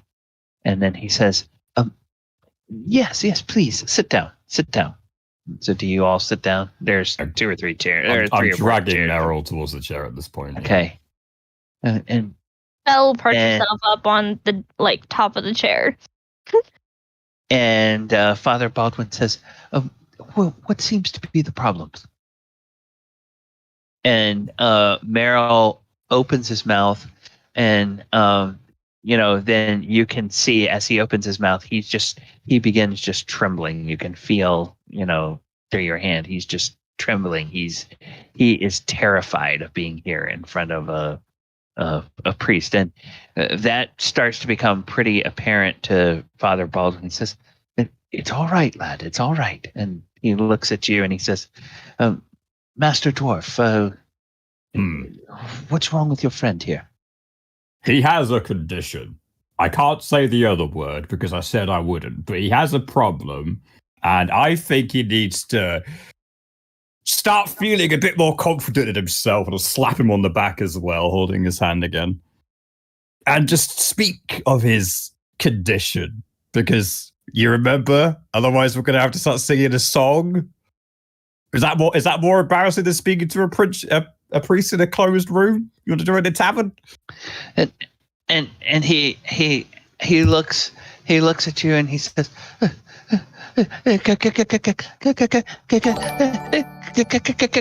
curse.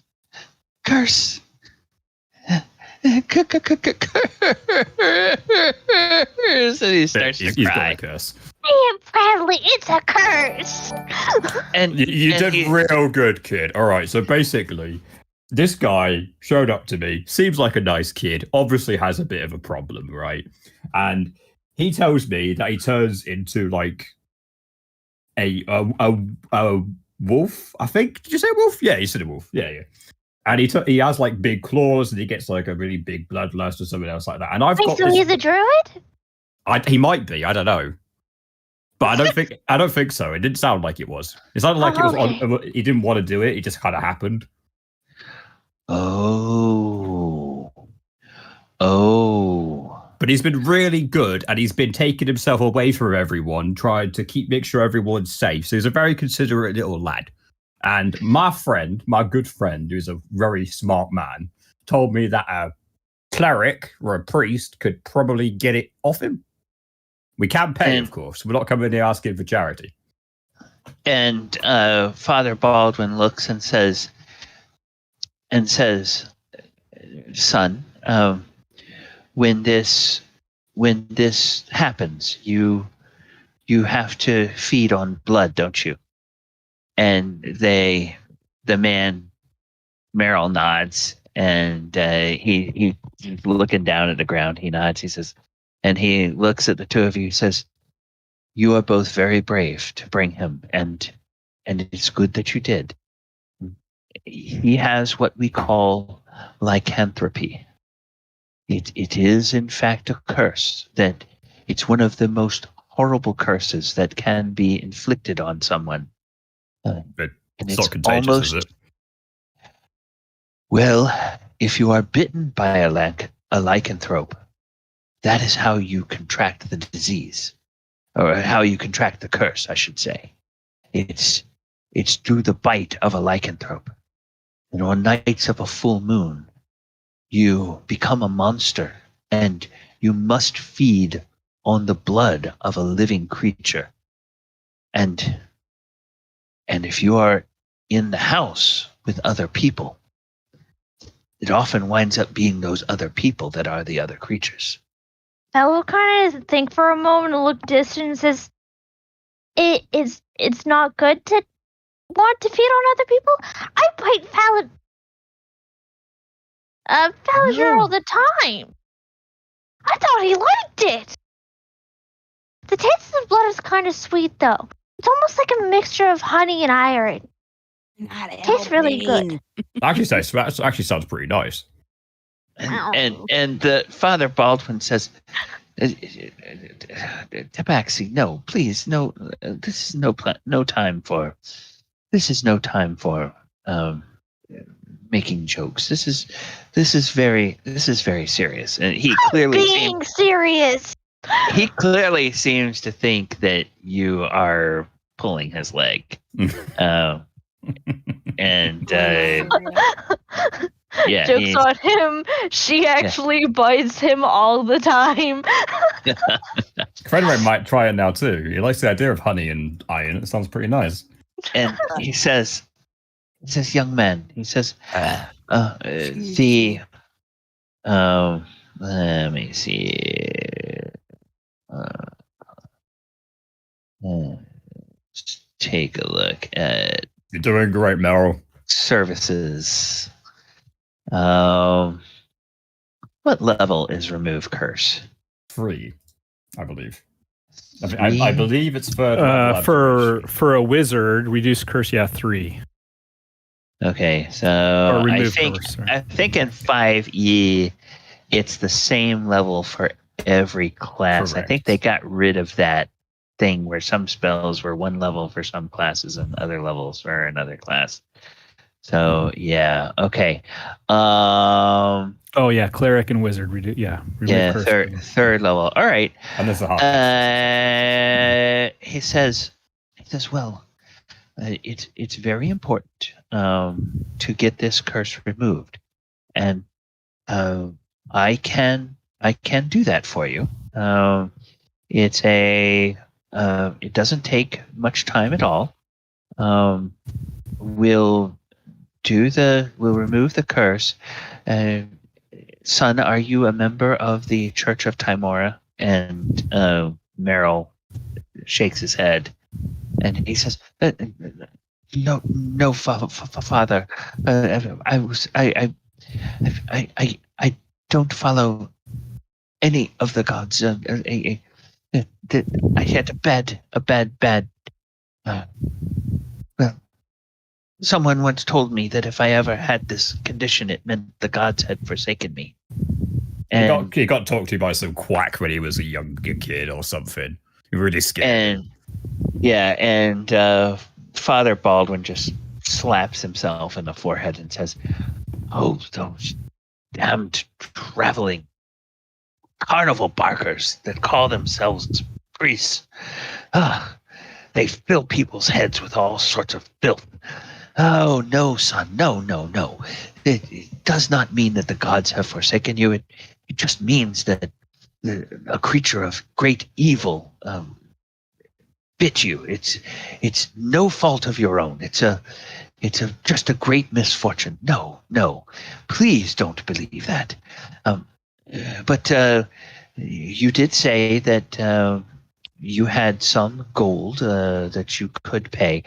Now, normally, for someone who is not of the faith, we charge 150 gold for this service. But young Merrill, if you would be interested in learning more about the ways of Tymora, and if you are local here in Yartar, we could give that to you at a greatly reduced rate, and you could spend some time working as an acolyte, doing some chores around the temple. What say you? And he says, I don't have that kind of money. And, You're not paying, kid. I am. But nothing. You're yeah. And the priest, he looks at you and he says, "Master Dwarf, you are generous and very kind-hearted. May Tymora's blessings be upon you." I don't know who that is, but thank you. That's very kind. And he says, and on you as well, Mistress Tabaxi. He says, Do you take platinum, or do you want me to go convert it to a different currency? Oh no, platinum is fine. Oh, And he fishes out his holy symbol of Tymora, and he picks up a little prayer book, and he kisses the prayer book, and he holds his palm on it, and he whispers some prayers, or he kind of mumbles some words while he closes his eyes, and then he takes the prayer book and sticks it in an inner pocket of his cloak, and he walks around. And he says to Bell, and he says to Krenraid, he says, will each of you put one of your hands on one of my arms? And then he reaches out the palm of one hand and places it on Merrill's head. And he holds out his holy symbol. And so do you all put your hand on the priest? Yeah. Oh yeah. Okay. And so then he will do the remove curse, and then immediately thereafter he also pronounces a blessing. And when he pronounces a blessing, the two of you feel a little like something comforting, just a comforting feeling washes over you. And it may be something that one of you has, but if it is, you get an extra one. So what each of you wind up having now for the next, well, until you expend it, you have one lucky die.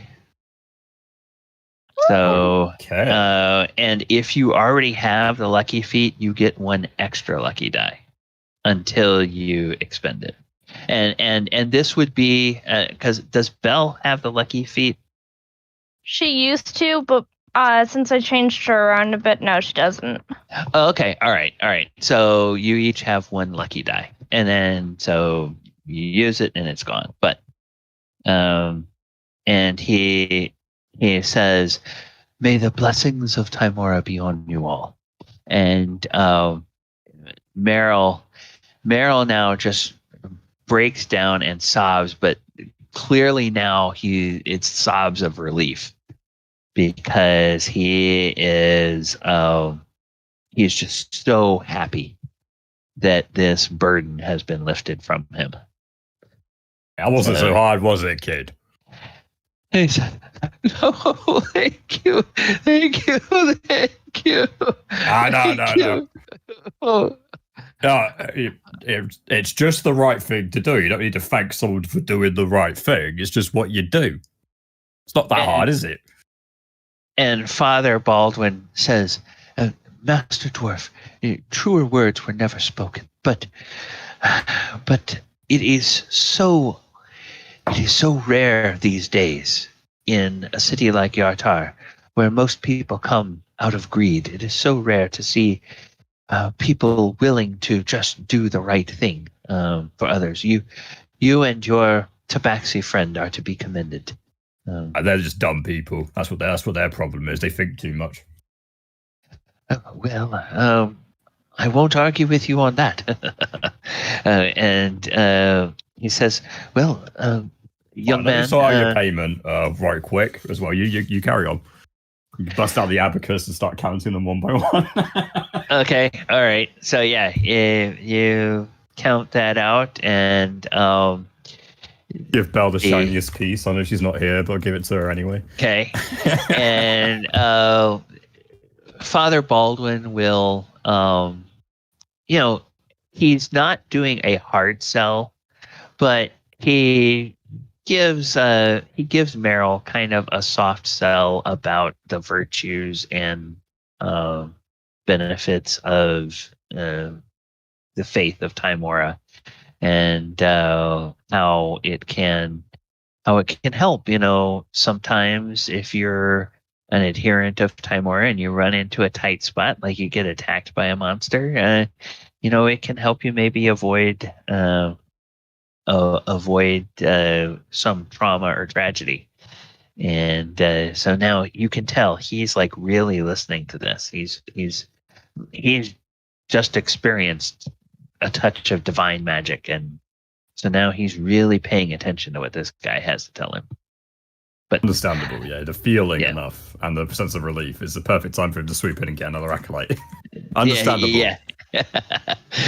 All right, so we will leave Krenraid counting out the platinums to pay the priest, and then we will go back to the riverside with Thaldohr and Falazure. So you guys are over there by the river. And you have been working on Falazure's disguise. Are you trying to give him the 10-minute treatment that we were talking about? Are you trying? Oh to no, give him, we're taking as long as we need. Yeah. Okay, 30-minute treatment. Okay, we'll say 30 minutes have elapsed. You can make a check, and this time, because you're being very careful in the artistry of what you're doing, I'm going to say this time make it a dex check and add your proficiency, and you get advantage because you're getting advantage because you're taking so much time with doing this. My dexterity, that works. Also, I was going to say, hey, Falazure, can you hit me with a little bit of I would say not inspiration, but what do you call it to help guide my hand? I guess this is the part where I'm supposed to say, I give you It cut off, guidance. but we know what you meant. But yeah, it's a guidance spell. Yeah. Oh, cool. Okay. So that's a what, D4? Sorry, let me roll this real quick. That was me talking in character. Sorry. So yeah, definitely for sure. +5, +4. And don't forget, you get advantage. You get advantage. Yeah, that's even shittier roll. Wow. So it's wow.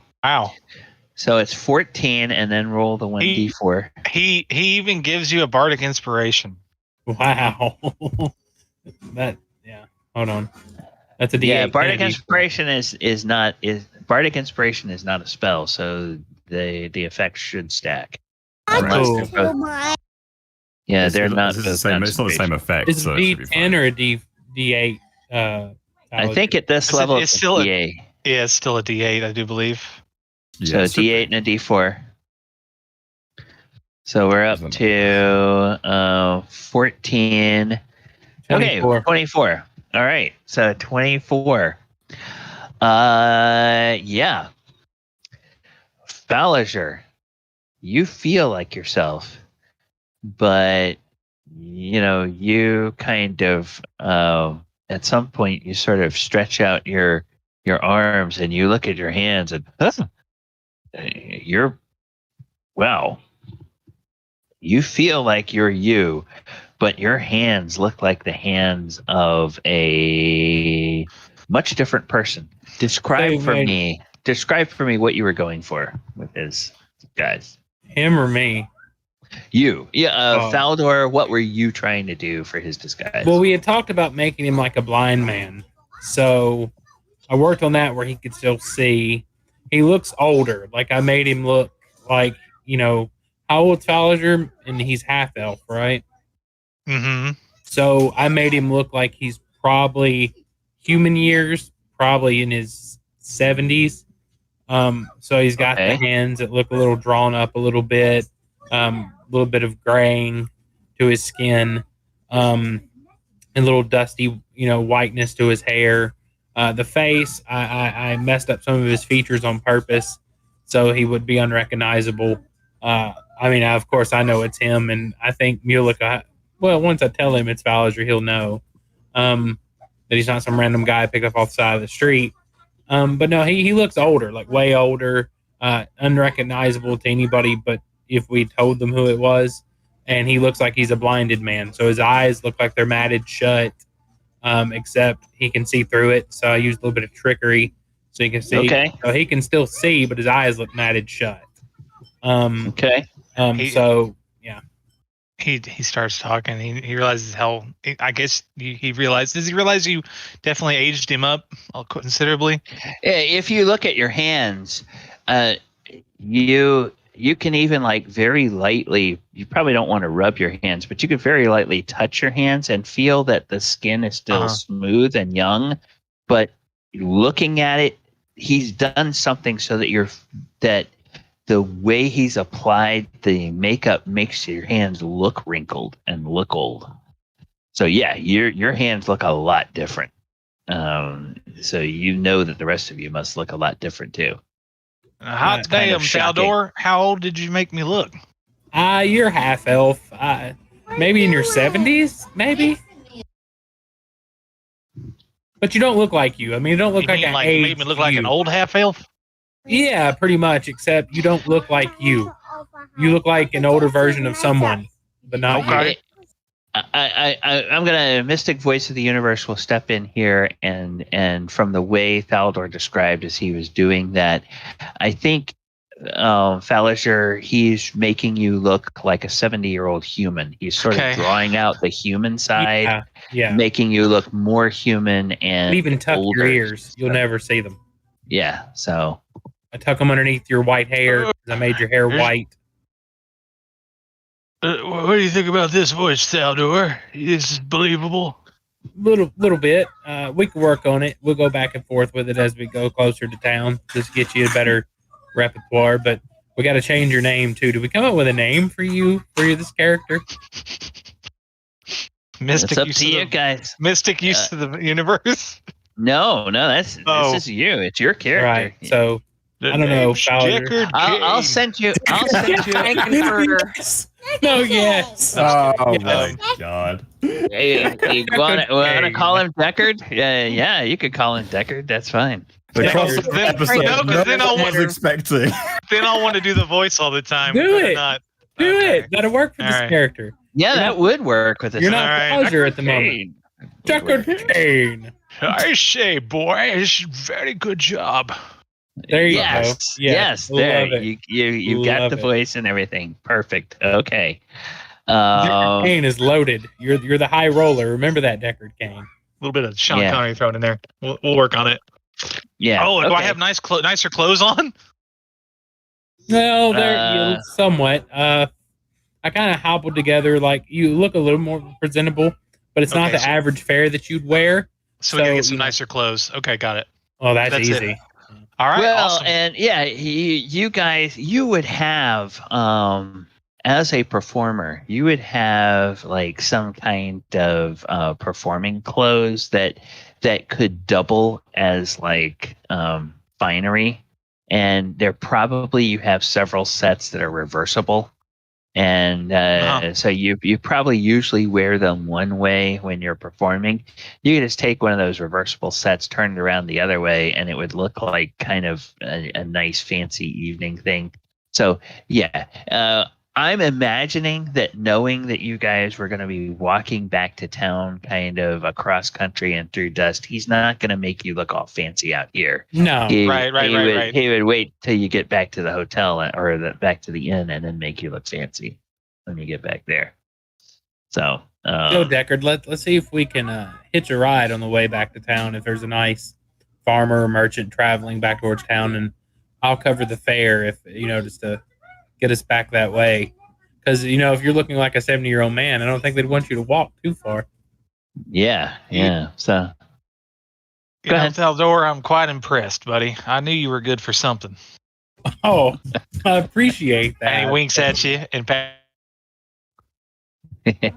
me on the back. You on the back. Yeah. You're a good friend. I'm glad that we met each other. Well, you know what? I appreciate that, Deckard. Because if there's people walking around or it's just me and you by ourselves, Imagine just me and you by ourselves. Yeah. Appreciate that, Falazure. You know, you're a good man.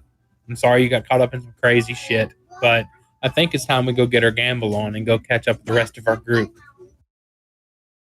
Yeah. Okay. Let's see where this road leads. South, apparently.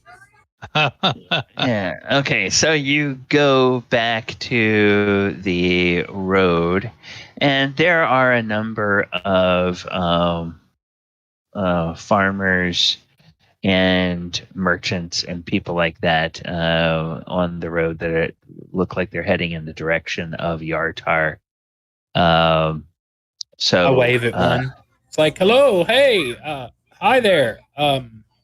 Would you mind helping carry me and my compatriot Deckard here back into Yartar?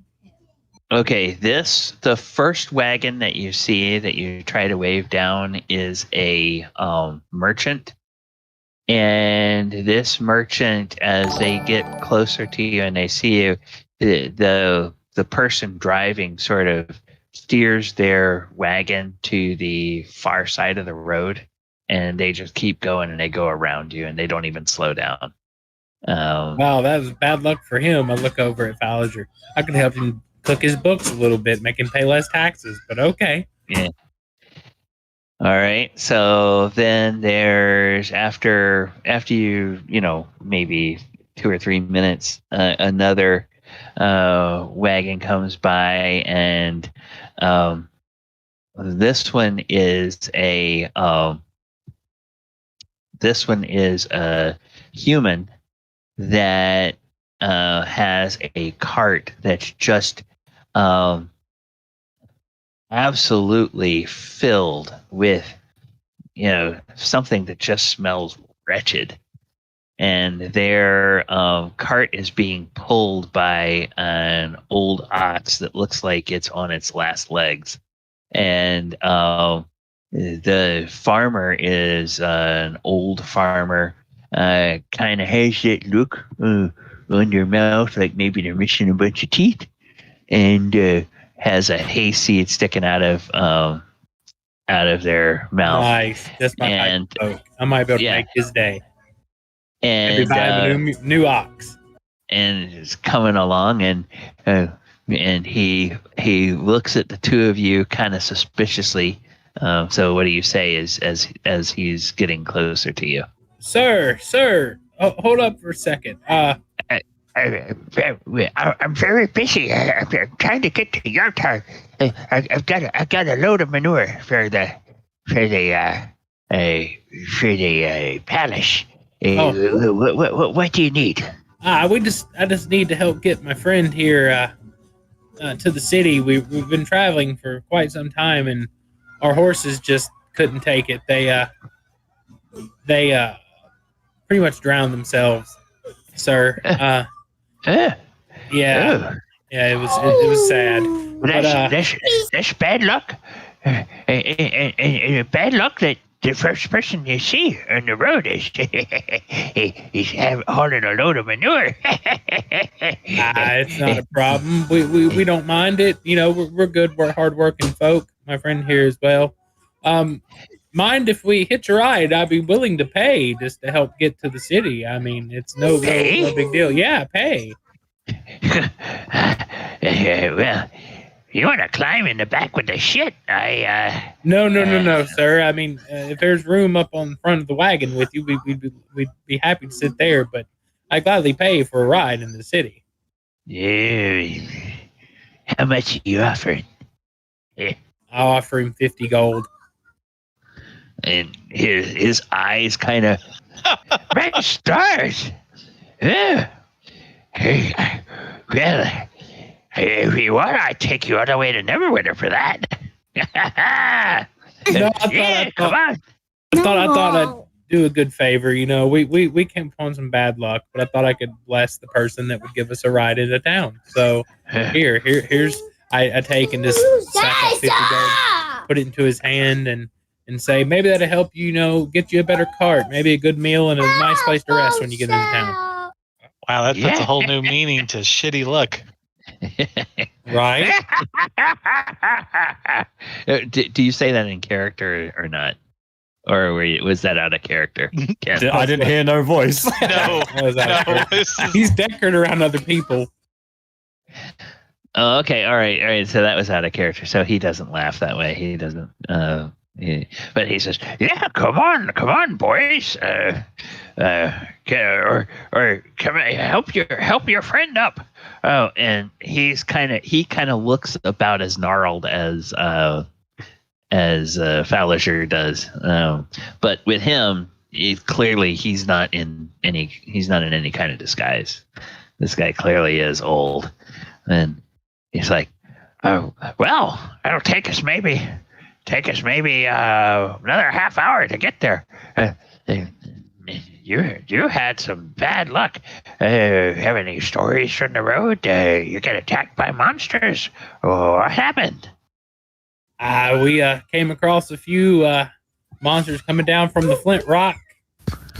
It was pretty rough. Oh, bad business up that way. Bad Turns and business. looks at him. He says, "I've seen a few demons in my day." Yes. Demons. Oh, that's horrible. That is bad luck.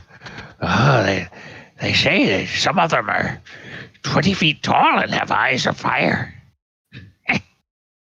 That's I how don't I know if lost my sight. Oh, yes. Oh, I didn't even know your friend couldn't see. He turns and says to Thaldohr, But he is. Oh, they took his eyes. Oh, that's horrible. That's horrible. "Oh," and he kind of just puts awkwardly gives Falazure's shoulder a reassuring pat, and he says, "Oh, that's so terrible. That's so terrible. Well, okay, I won't ask you to tell me anymore. That's horrible stories. Let me tell you instead. Oh, if you boys are looking for a place to have a good meal and get a roof over your head for decent prices, you should go to the Fat Dragon. It's a really nice place over on the south side of town. Good food, good drink." Might have to take you up on that, old man. And I look over at Deckard. Sounds like a good place, huh, Deckard?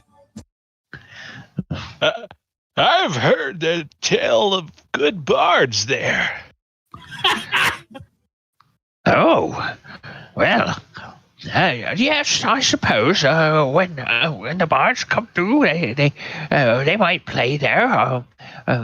They might stay there. Last time I was there, maybe 2 months ago, when I brought the last load into the city, there was an absolutely horrible bard there. Could hardly carry a tune, but everybody enjoyed coming because it was just so funny to watch him play. I felt bad for the good man, but I have to admit, he was so bad. He was funny to watch. I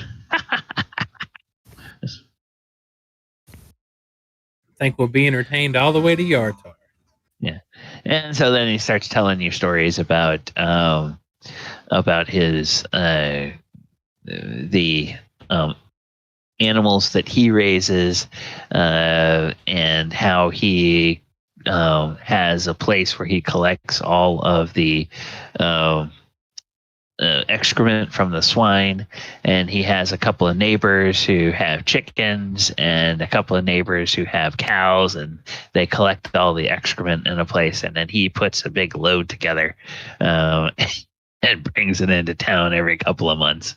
And he says that the Waterbaron loves what it does for the flowers, loves what the manure does for the flowers. And that he's been bringing manure to the Waterbaron for 5 years now, and He's and as I nudge Falazure. Like, I nudge him and whisper to him. I'm like, hey, Deckard. He's like fake snoring. Right. I was like, hey, Deckard. That might be the man to ask if he's heard about the rumor. He talks to the Waterbaron.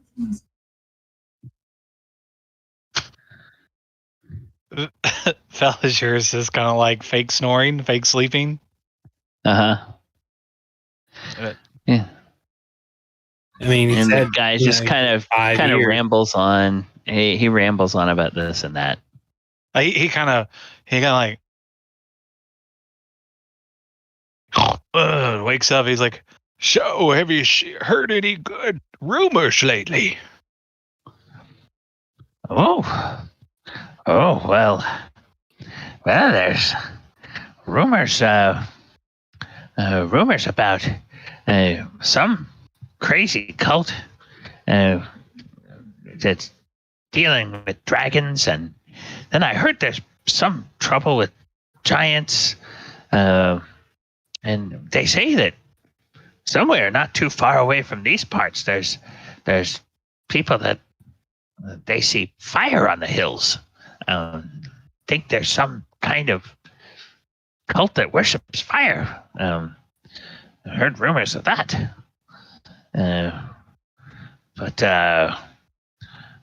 no, other than that, not much more than just sort of the mundane, silly rumors that you hear in towns.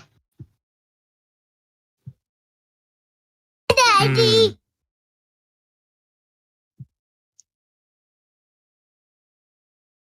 Interesting. Yeah. Sir, interesting.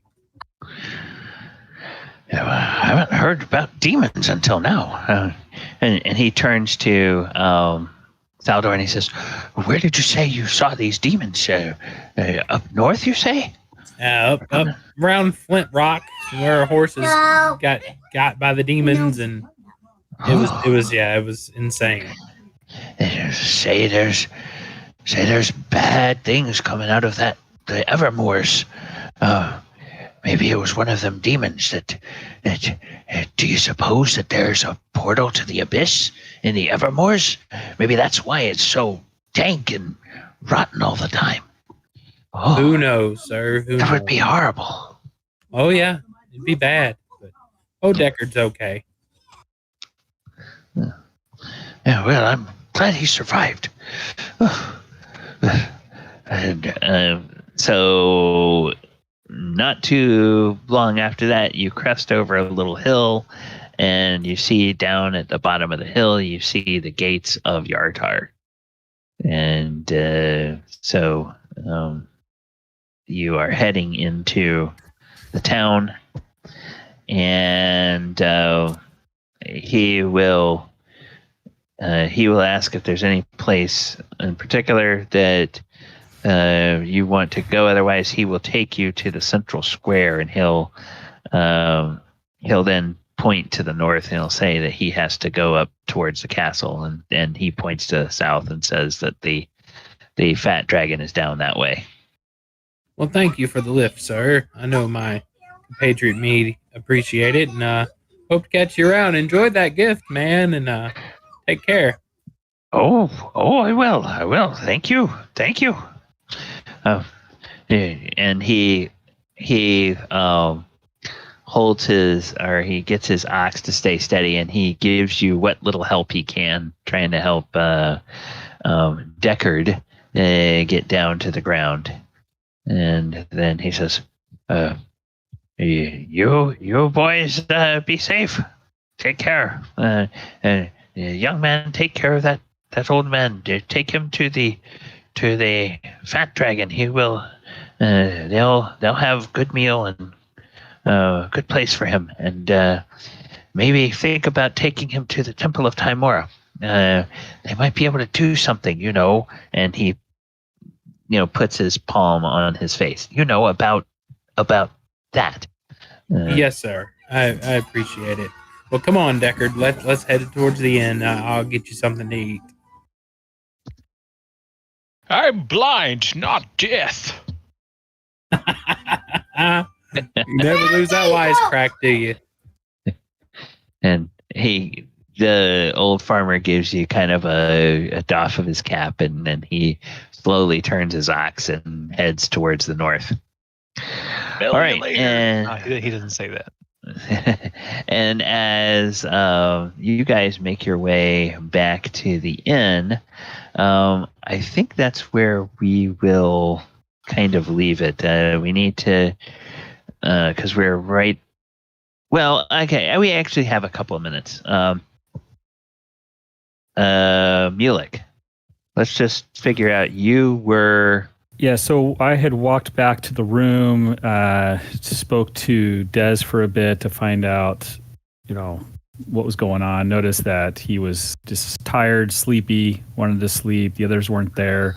So what I would have done was, knowing that I had taken care of the Baron for at least a period of time, I knew that I wasn't expecting Thaldohr and Falazure to come back anytime soon. So what I would have done was gone into my room and opened the book from Abinadom and would have just started studying from that book, knowing that I would have a little bit of time to myself. Okay. So however much time I'm by myself will determine how much time I'm able to study from that book. Okay. All right. And we'll say that you wind up having maybe an hour. Okay. To study, and you see the disguised Thaldohr walking in with an extremely old man who looks very much like a blind man. White hair, doesn't look like anybody you recognize. And that's where we'll leave the session, and we'll pick up with that next time. Tune in next week for a crossover with Dappler.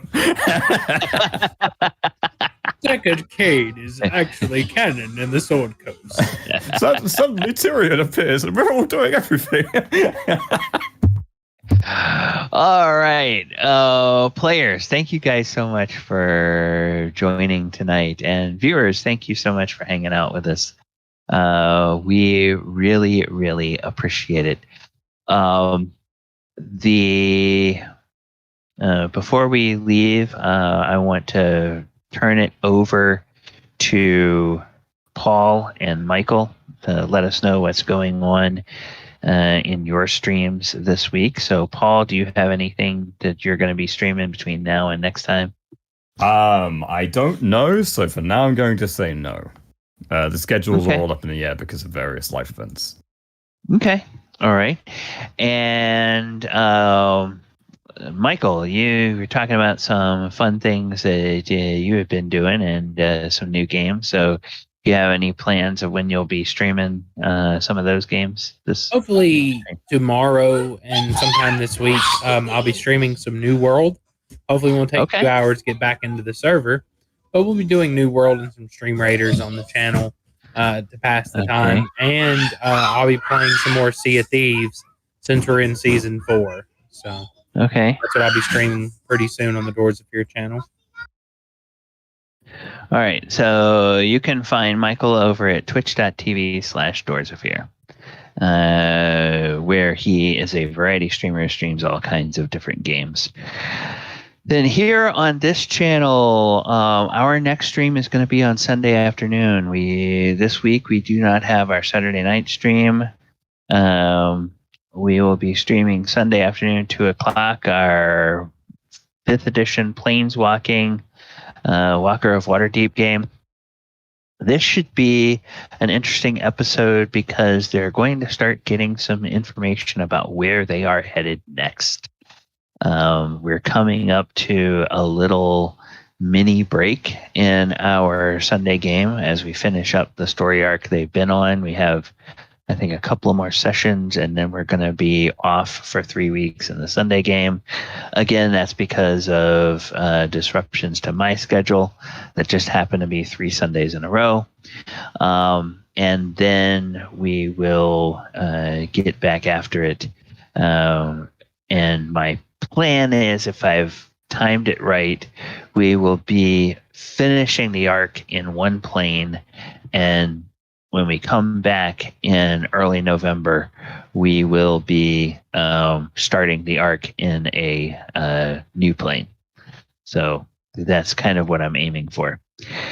Then on Monday, we will be doing Monster Monday, and this time I'm doing a core spawn worm. Now, the core spawn worm is a creature out of the Wild Amount book, source book, so it's a critical role creature. And since that is a homebrew monster from Matt Mercer's world, what I'm going to be doing is I'm going to be looking at that monster and then at related monsters from the history of D&D, and we'll look a little bit about how Matt Mercer sort of homebrewed that monster. And it's kind of weird because it was a homebrew monster, but now it's been officially part of 5e canon. But by looking at what he did, it kind of will give all of us some ideas about what you can do with other monsters that you find off the shelf, just out of the standard 5th edition series, and how you can, or 5th edition sources, and how you can change those. There's a kind of an interesting video that's out on YouTube now from the official D&D channel. It's one of the panels from D&D Celebration that happened last weekend, and that is about a 40-minute panel with I think it's Chris Perkins and a couple of other developers from Wizards of the Coast talking about what's coming in the next couple of years. And they gave a release date, or not an exact date, but a release year. 2024 is going to be what they're kind of pitching as 5.5 edition. Yep. They're saying that is going to be a they're claiming it's going to be backward compatible with 5th edition, so we'll see how that works out. But they're also beginning to make some changes as early as January.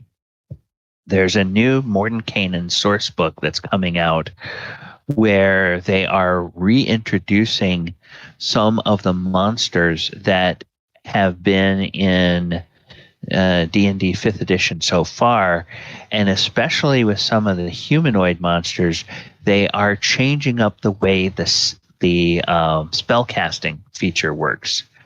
Instead of giving DMs like a whole big long suggested spell list, they are turning some of their key spells into separate actions, and then they're streamlining the spell casting action. And so it's basically like encouraging DMs, okay, instead of having to look through this and try to figure out what this monster would like to cast, we're going to sort of suggest to you what they would cast.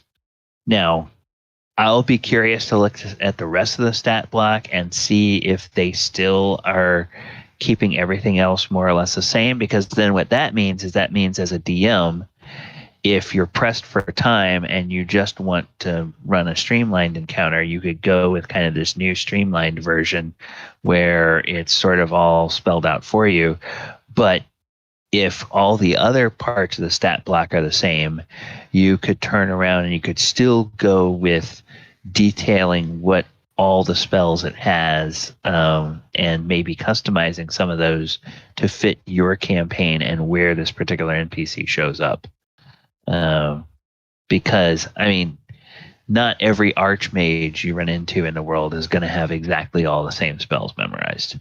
You know, some of them are going to be more fire-based, more ice-based, you know, maybe have a flavor this way or that way. Some of them may be more into, like, mental control, things that try to hold people or charm people or do things like that. Others just more direct damage and that type of thing. So it's an interesting way of changing it, and they say it's all based on feedback they've received. So what that tells me is there's a lot of people that just, okay, make me have to think less when I'm running an encounter.